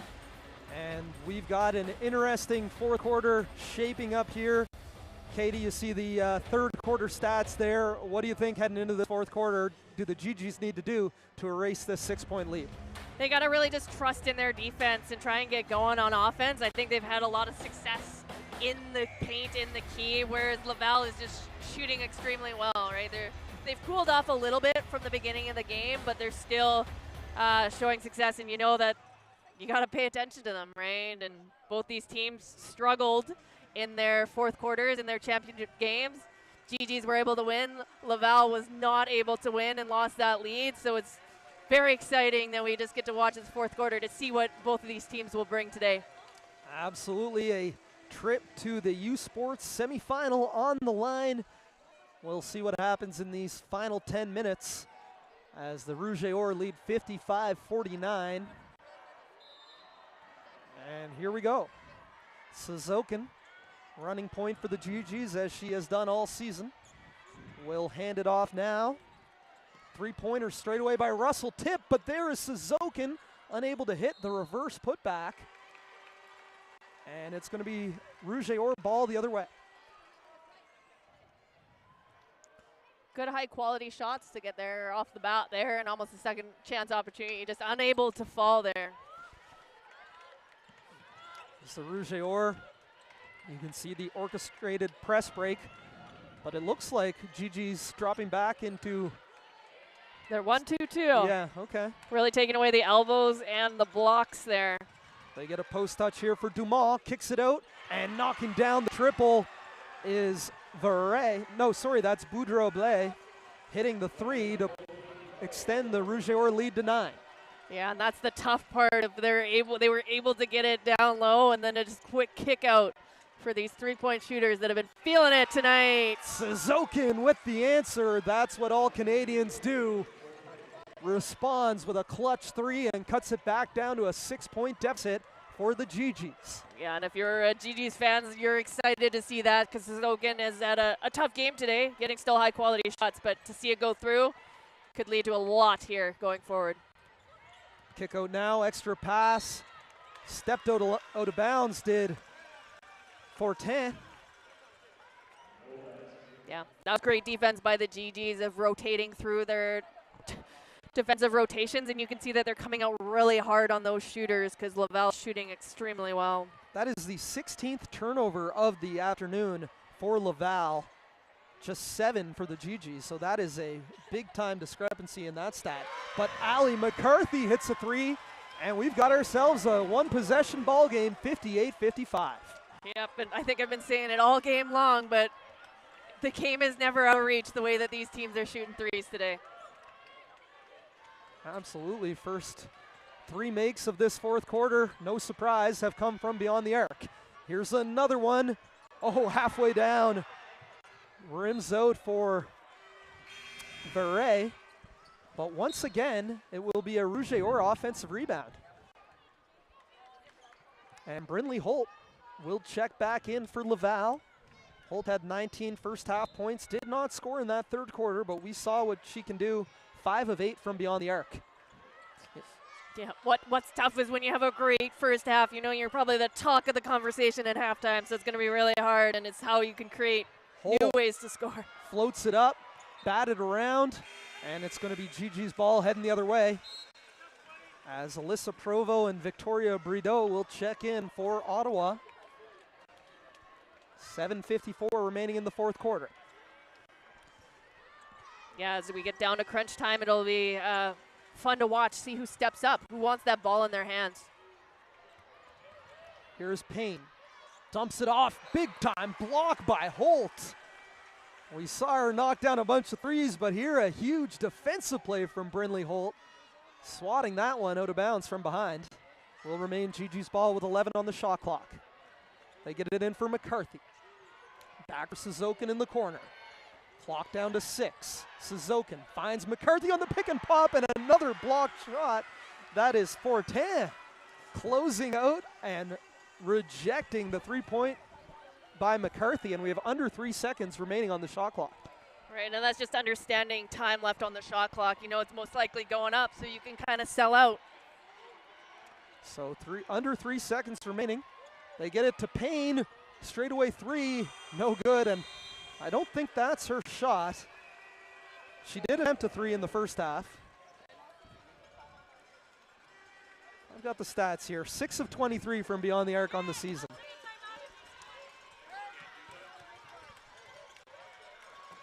As Holt, corner 3, knocks it down. Quick trigger, and Brynlee Holt is fired up, and the Gee-Gees take time out. Look at the emotion from Brynlee Holt as she heads back into the Laval huddle. And rightly so, right? Like she's been hot, just keeping it going. Well, it's a shootout here in Vancouver. We'll be back with fourth quarter action. Le sport en direct sur icitout.tv. 100% énergie. 100% gratuit. Votre meilleur plan de match pour voir des performances exceptionnelles sur l'appareil de votre choix. C'est icitout.tv.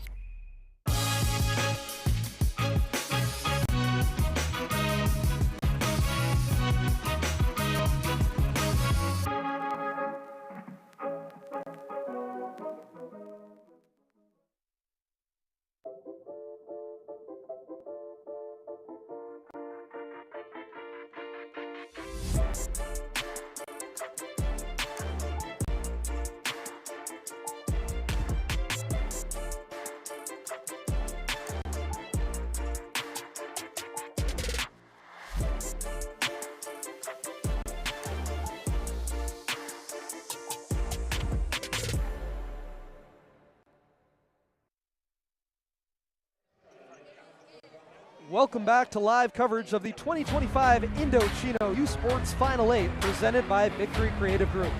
We've got ourselves a great ball game here in the fourth quarter. The Laval Rouge lead the Ottawa Gee-Gees 61-55.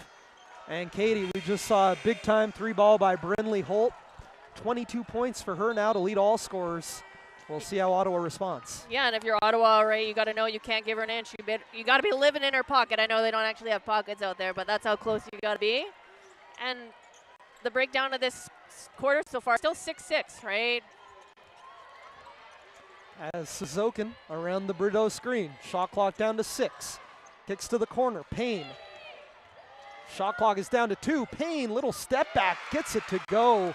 Tremendous finish there by Emily Payne. That's 18 points for her. She's leading the Gee-Gees tonight, this afternoon, I should say. Yeah, and when the Gee-Gees have needed a basket, they've kind of just given it to Payne and let her go to work, right? And The problem is if you're going up by 2s and they're going up by 3s, it might not add up in the end.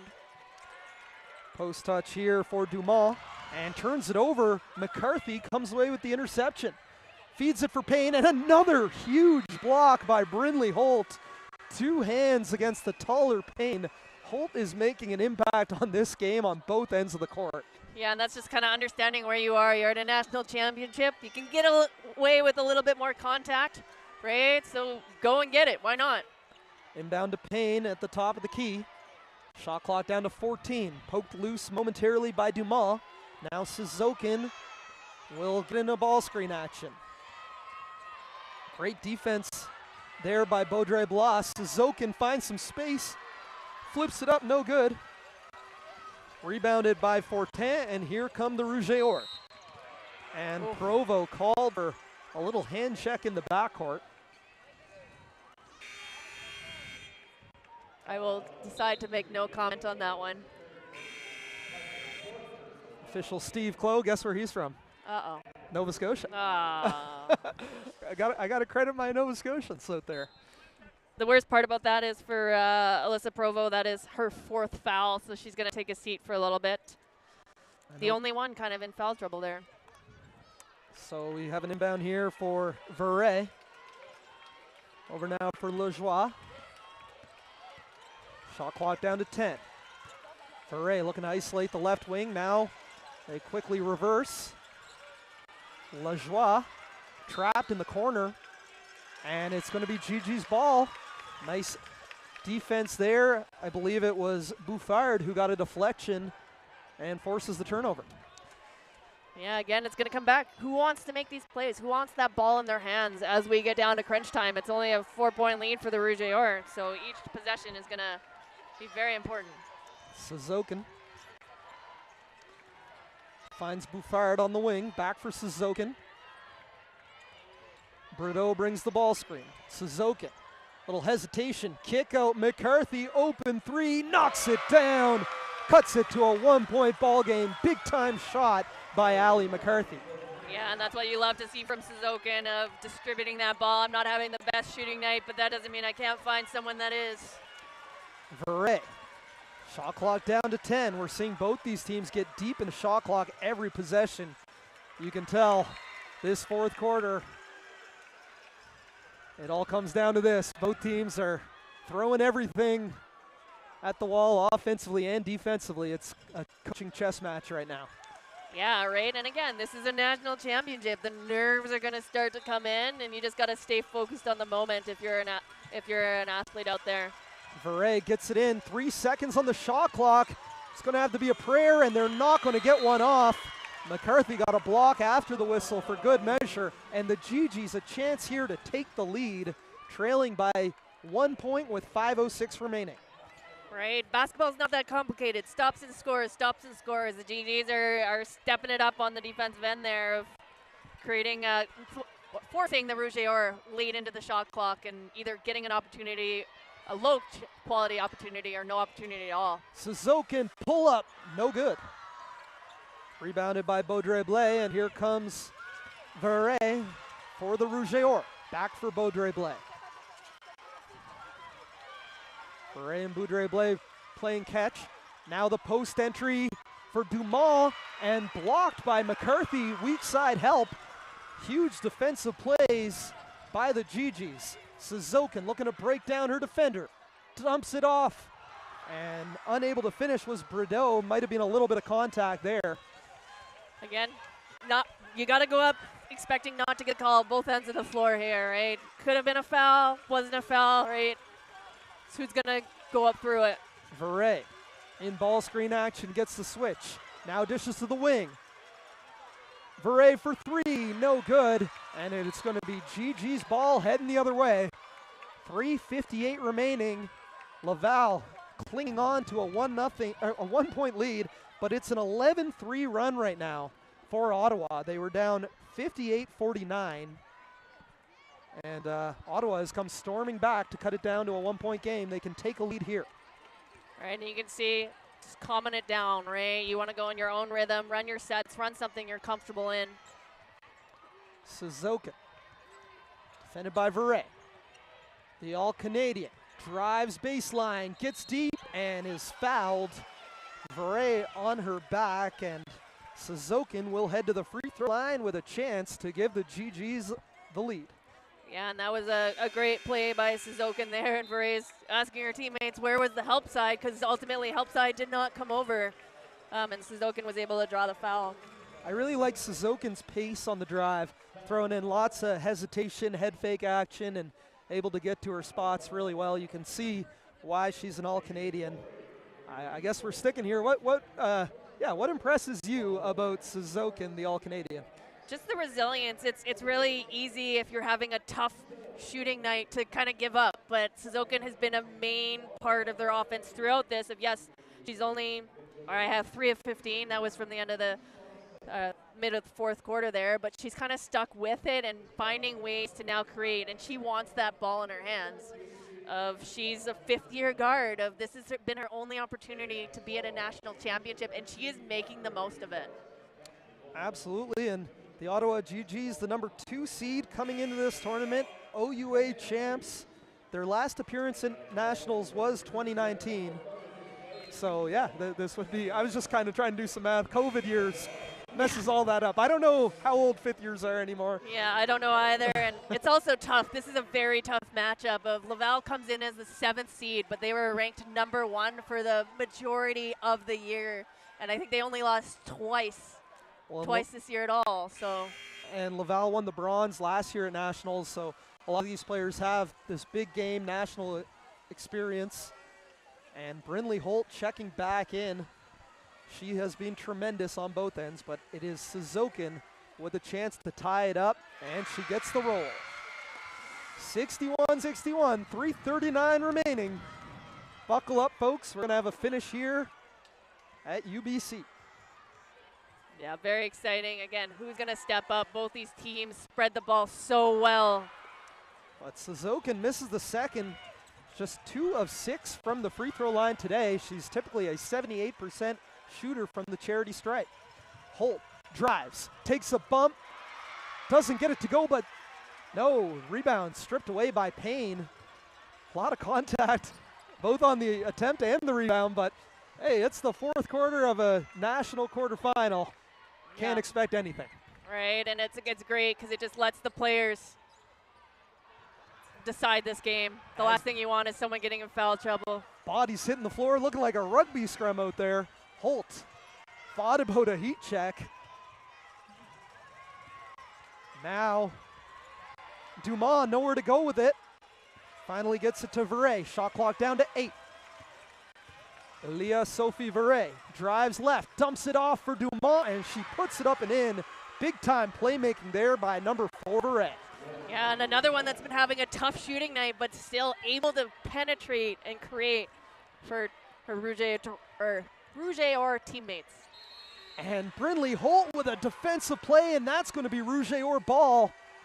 Big time defense by Brynlee Holt. I love the enthusiasm and energy she's bringing to this Rouge or side today. Yeah, and it's this game has been so exciting. We're seeing great offensive plays. We're seeing great defensive plays. You can just see that every person that's hitting the floor, even those that aren't, they want this game.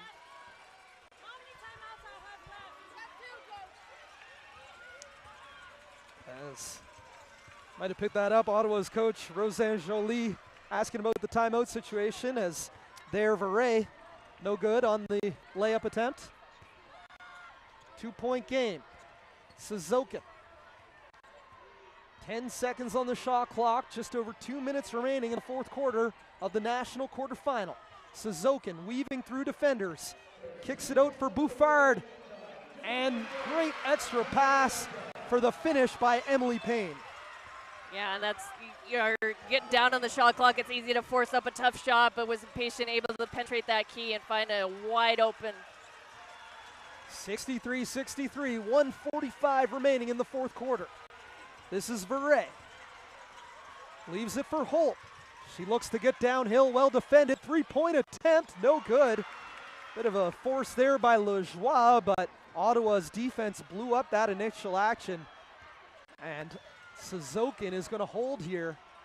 slow it down with 1:20 remaining in regulation. Tie ball game, folks. Suzokin. Elbow jumper is no good. Rebound corralled by Dumas, and here come the Rouge et Or.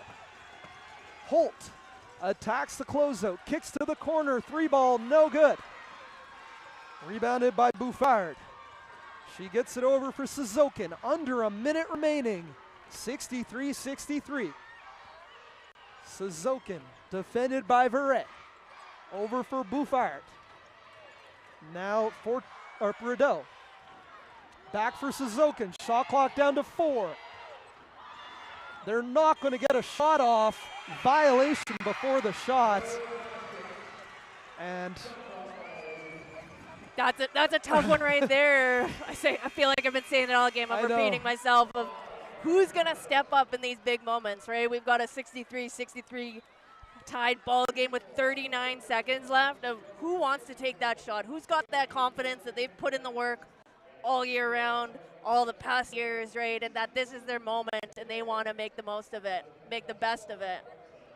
No, this is tremendous stuff, Katie. I mean, 63-63, two of the top teams in the country, the number 2 seed Gee-Gees, number 7 seed Rouge et Or. Been a back and forth battle. We've had 11 different lead changes today and tied up 63-all with 39 seconds remaining. From a coaching standpoint, 39 seconds is an interesting amount of time. You know, do you try to go quick 2 for 1, or what's your thought? I think you want to get a good quality shot, right? For sure. Again, you want to just work through your offense here. I don't think you want to get late in the shot clock. Laval hasn't gotten some great shots late in the shot clock. They're doing better in the middle of the shot clock to create chances. But the way they've been offensive rebounding today, 16 offensive rebounds and second chance points, 16 second chance points as well. So, you know, Ottawa's got to play good defense, but also keep an eye out for an offensive rebound. Laval has been tremendous on the O boards today. Yeah, and we'll see who can be the best for the next 39 seconds or more, right? We could be in for a treat of some overtime here. Oh, there you go. They picked me up off the street at halftime, asked me to call a national quarterfinal, and it's been as good of a game as you could ask for right here. Live coverage on CBC Sports. I'm getting nervous just watching here. Sideline inbound is in for Verret. Shot clock at 14, by the way. They did choose to advance on the timeout. Corner 3, no good. Rebound batted around and into the hands of the Gee-Gees, but bodies hit the floor. It's going to be Gee-Gees' ball off the possession arrow. We talked about that offensive rebounding of Laval, and we nearly saw a big one right there, but the tie-up favors the Gee-Gees. And how much time on the game clock? 24.1. 24.1. So you hold for the final shot. If you're the Gee-Gees, just seeing what they've done today, you know you've got an all-Canadian point guard in Suzokin, shooters around her. Payne's been excellent today. You know, what are you expecting Ottawa to come out with right here? Well, the first thing is are they going to advance the ball or not, right? If they advance the ball to the front court, they'll only have 14 seconds on the shot clock. The Rouge et Or haven't really been pressing at all, so I think it's safe to say you can inbound from under your own basket and give yourself that 24 seconds and kind of determine your own fate. You've got Suzokin, who is probably one of the best people at being able to penetrate, create something, able to get to the line, able to shoot a step-back 3, all sorts of ways to be dynamic. And you've got Ali McCarthy, who's been shooting really, really well. So you've got so many different options. Emily Payne, that's done well down low. So I'm intrigued to see what they draw up.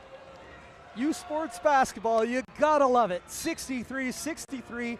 They are going to inbound from the baseline, so they're holding for the last shot and a potential game winner, which will send them to the U Sports semifinal.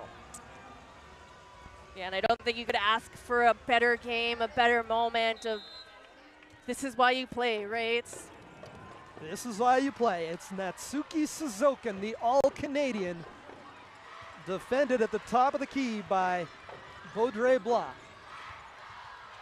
Bouffard. McCarthy for 3. No. Rebound. Tracked down by Payne. She can't keep it in bounds, and it's going to be Rouge et Or ball with just over 5 seconds remaining. And Laval's coach Guillaume Giroux is going to take a timeout. Wow. Good look there for McCarthy, a good three-point shooter. She is 3 of 5 from beyond the arc before that attempt, but just a little short, and Laval has 5 seconds left. Yeah, if I was the Gee-Gees there, if you could go back in time, I think you wait a little bit longer to take that shot. I think she took that shot with about 10, 11 seconds on the clock. I know you're trying to give yourself an opportunity at an offensive rebound, but now you do have the Rouge or 5 seconds on that shot clock. I'm intrigued to see who they go to. You know Brindley Holt's going to have someone right beside her as a shadow, so do you go to Brindley Holt? Do you use her as a decoy? Khalifi hasn't played a ton today, but is usually very dynamic and able to get to the rim or create for their teammates. So there's lots of options here. Just confirming, team fouls are 1-1, so it's been a pretty clean played fourth quarter, and neither team in bonus. You could take a foul here. And, yeah. Yeah, the only one that wouldn't really be able to foul would be Provo, who I believe has, no, maybe she only has 3. I thought she had 4. So again, 5.3 seconds remaining. Laval ball, sideline inbound. It'll be Leah Sophie Verret to trigger. Tie game, 63-63, 5.3 seconds remaining. Can Laval punch their ticket to the semifinal right here? They get it in for Fortin, blocked. And we are going to overtime at UBC. There you go, exciting times. I don't think I've ever seen such a big collision with no call, but you're kind of happy there was no call there. We get 5 more minutes, at least 5 more minutes of basketball, right? Bonus basketball here at Mitchell Thunderbird Arena. You gotta love it. You see a look there at that collision, just going for the loose ball off the block. We're going to be right back with overtime on CBC Sports.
Where exceptional student athletes are born, where records are broken, where great plays are made, where school colors ignite passion, where champions prevail, where tradition is celebrated, Ontario University Athletics.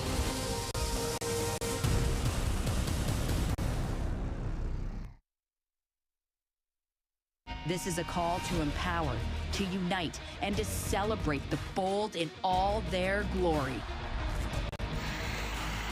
It's time to own the ice. Are you ready?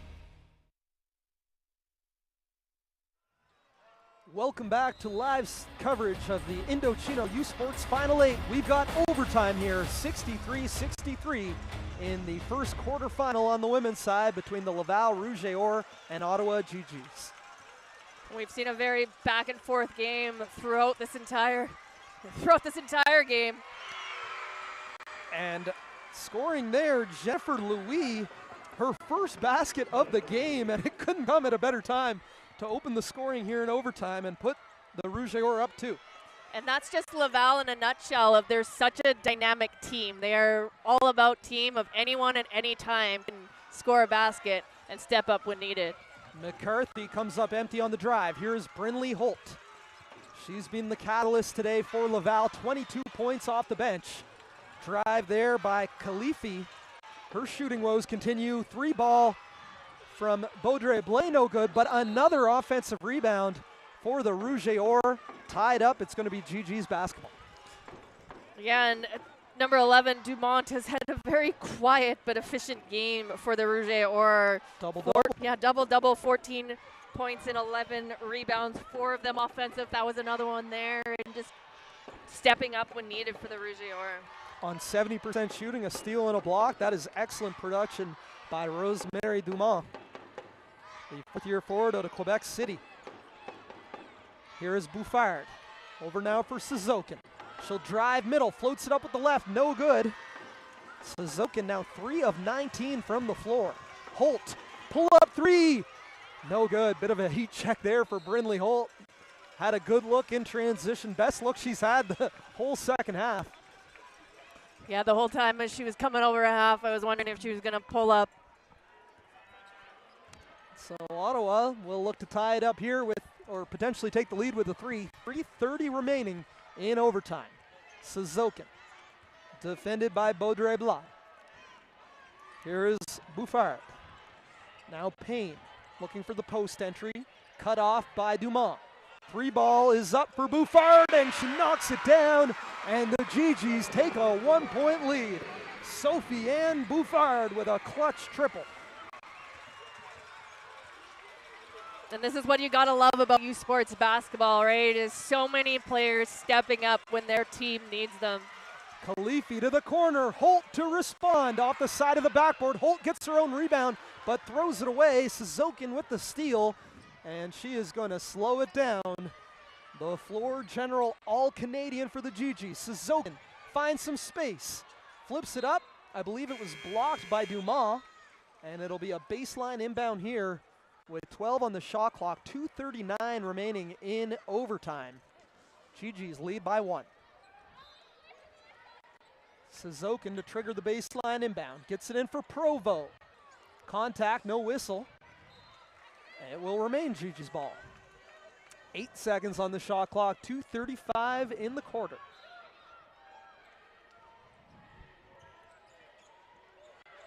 Suzokin gets it in for Payne, gets it back. Good ball movement, McCarthy, straightaway triple, no.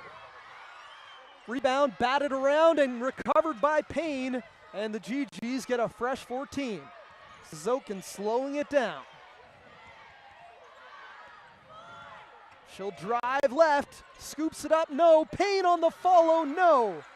4 chances there for the Gee-Gees, unable to capitalize, and Laval can take the lead here with a score. 2 minutes remaining in overtime. 3-ball, no good. That was from Baudrey Blais. And here is Prova, the Lake Echo, Nova Scotia native. Are they going to get Payne on the ball screen? No. Foul is going to go against the Rouge et Or, number 12, Khalifi. That's just her second personal. Yeah, there hasn't been a lot of fouls here, but a little bit too much contact there getting into the body. I think they're double checking that the team foul counts shouldn't have reset for the overtime period. Yep. Hey, Steve. Official Steve Clow just said hello. Yeah, 2-1 are the team fouls now. So 1:52 remaining on the clock. 66-65, Gee-Gees lead. Yeah, and it does become important, those team fouls, right? If you do have to foul and get a stop and try and get another possession, especially when we got a 1-point game and under 2 minutes left. Bouffard over for Suzokin. Around the Payne screen, dumps it off, pick and roll, Payne. Wow, tough hit for Emily Payne, and she has done that again and again in this second half. And now we have some confusion. Inadvertent buzzering. We're all good here. There was a sub at the table. The horn went off, so they should have allowed that sub in overtime, and they will. Officials on top of it, but the shot making of Emily Payne, we've seen her take that little one-legged fadeaway a few times and nothing but net. And just shooting such a great percentage throughout this game, 11 of 20. Wow. Also has a double-double, 22 points and 10 rebounds. Big-time performance from Emily Payne. 3 ball, no good. Rebound by Dumont, batted away, recovered by Verret. Over now for Baudré-Blais. Verret. Back for Baudré-Blais. To the corner for Lajoie. 3 seconds on the shot clock. Laval's got to get something up, and they're not going to. Another huge defensive stand by the Gee-Gees. And they have a 3-point lead with 1:05 remaining. Talk about that team defense from Ottawa. Yeah, and this just amazing, right? The rotations they were pushing out, and this is where I've talked about it's such a great thing if you're the Rouge or anyone can score, but at the same time, who wants to step up and take that ball? And it didn't seem like anyone really wanted to have that ball in their hand as the shot clock went down. Provo. Defended by Verret. 52 seconds remaining in overtime. Gee-Gees lead by 3. Suzokin drives, lane opens up, and she is fouled. Will head to the line to shoot too. Nice adjustment by Suzokin to draw that contact. Take another look here. Yes, and if you're Dumont there, I don't think you even have to swing. You got such a big height advantage. Yeah, but she wanted that block. People that want to step up is Suzokin, again, struggling at the line, 2 of 7 tonight, usually a 77% free throw shooter. This is high stakes right here, and this is what happens, right? But still, if she's able to make it, it creates a 2-possession game. And she does. Suzokin struggling to score, but leading her team to a potential semifinal berth. They lead by 4, 38 seconds remaining. Verret, defended by Provo. Again, tremendous team defense. Holt, pull up 3, no. McCarthy tracks down the rebound. We're going to get a foul, and it's going to remain here with Laval. Rebounding foul going against Ottawa. It's going to go against number 9, Suzokin. I think it was a little bit on the box out, may have undercut Dumont there. Baudré-Blais is also limping a little bit after the defender kind of just went into her on that screen. And Guillaume Giroux is going to call a timeout, and we have an injured. Oh, that Fortin is actually injured. Oh, Fortin, yeah, sorry, wrong. For Laval now. Yeah, Fortin tried to set a screen there and kind of got taken out a little bit. So if I recall, 24 seconds on the game clock. 34, okay. I want to say.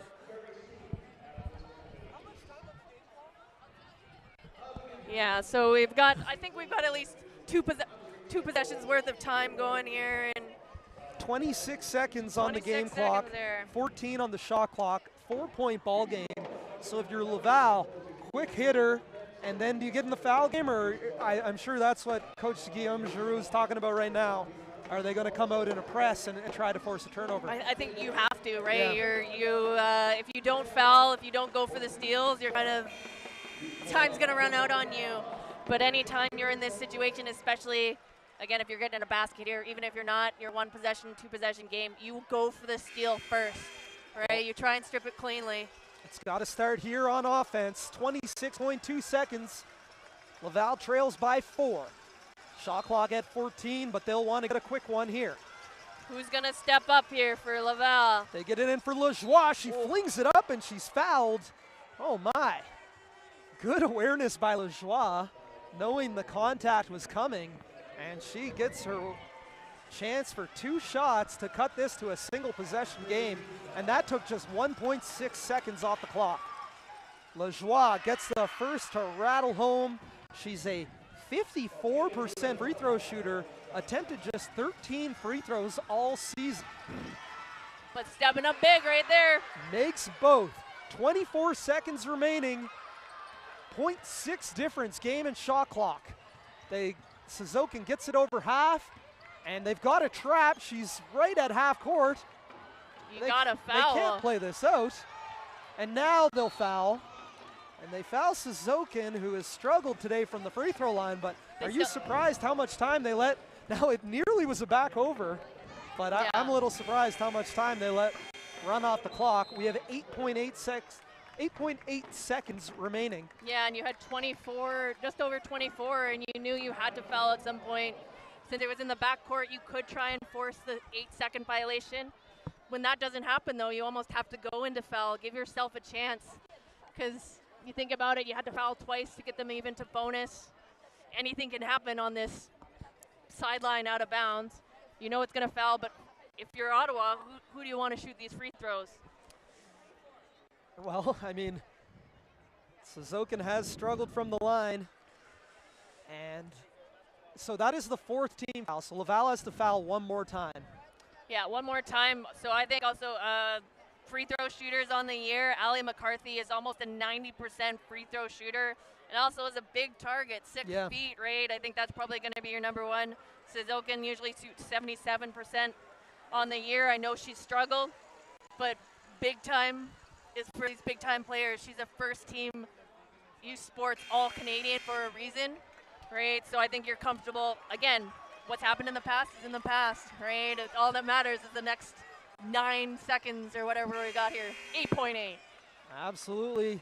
The Ottawa Gee-Gees, the number 2 seed, OUA champions, 8.8 seconds away from punching their ticket to the national semifinal, which will be played Saturday right here on CBC Sports. Turned over, oh my! A double deflection. It was McCarthy who triggered the inbound, their best free throw shooter. And now Laval with a chance to tie or take the lead with a 3, 7.7 seconds remaining.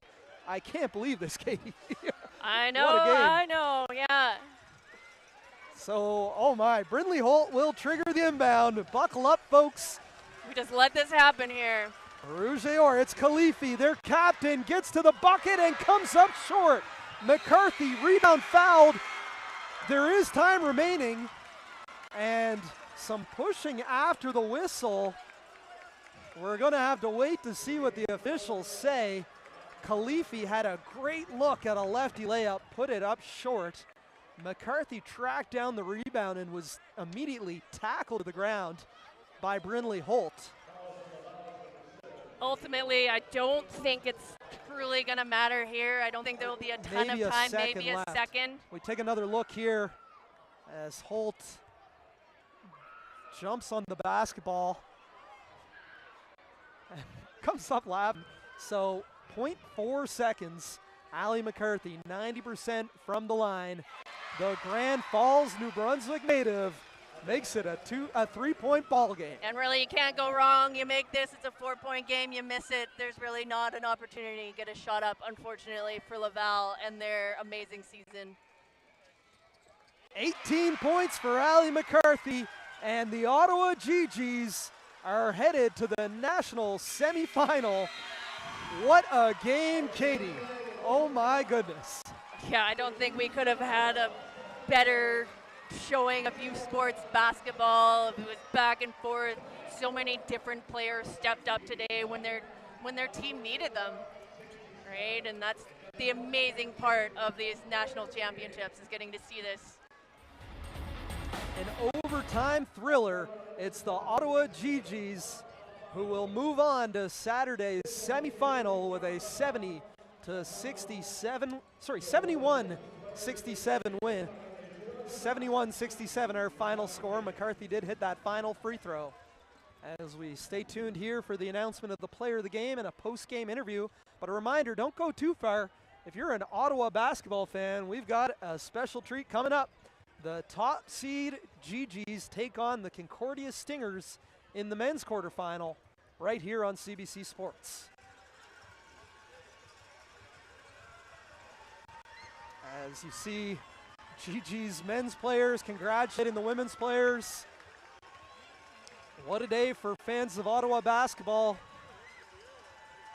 as the Gee-Gee women's team are heading to the semifinal. Yeah, and they'll await the winner of the Carleton-Bishops game, of which is going on right now, and it's 32-18 for Carleton. Player of the game for the Rouge et Or, Brindley Holt. She put up 22 points, 19 coming in that first half, but what an impact she made, not only offensively, but defensively as well.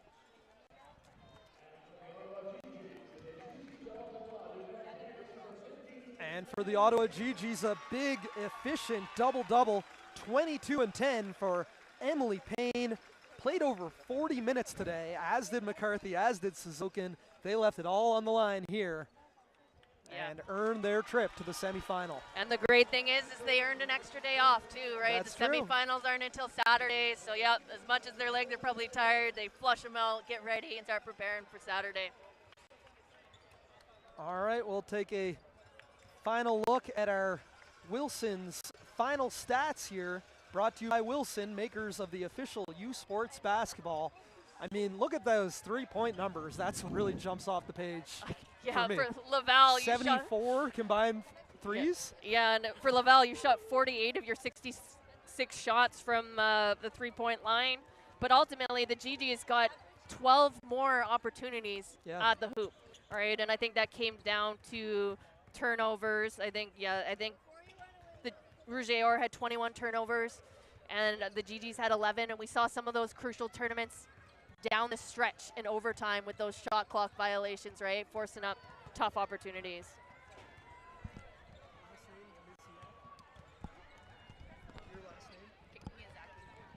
Okay, so we're signing off here for myself, Alan April, and Katie Miziaki. Thank you so much for watching live coverage of the U Sports Final 8 on CBC Sports. See you next time.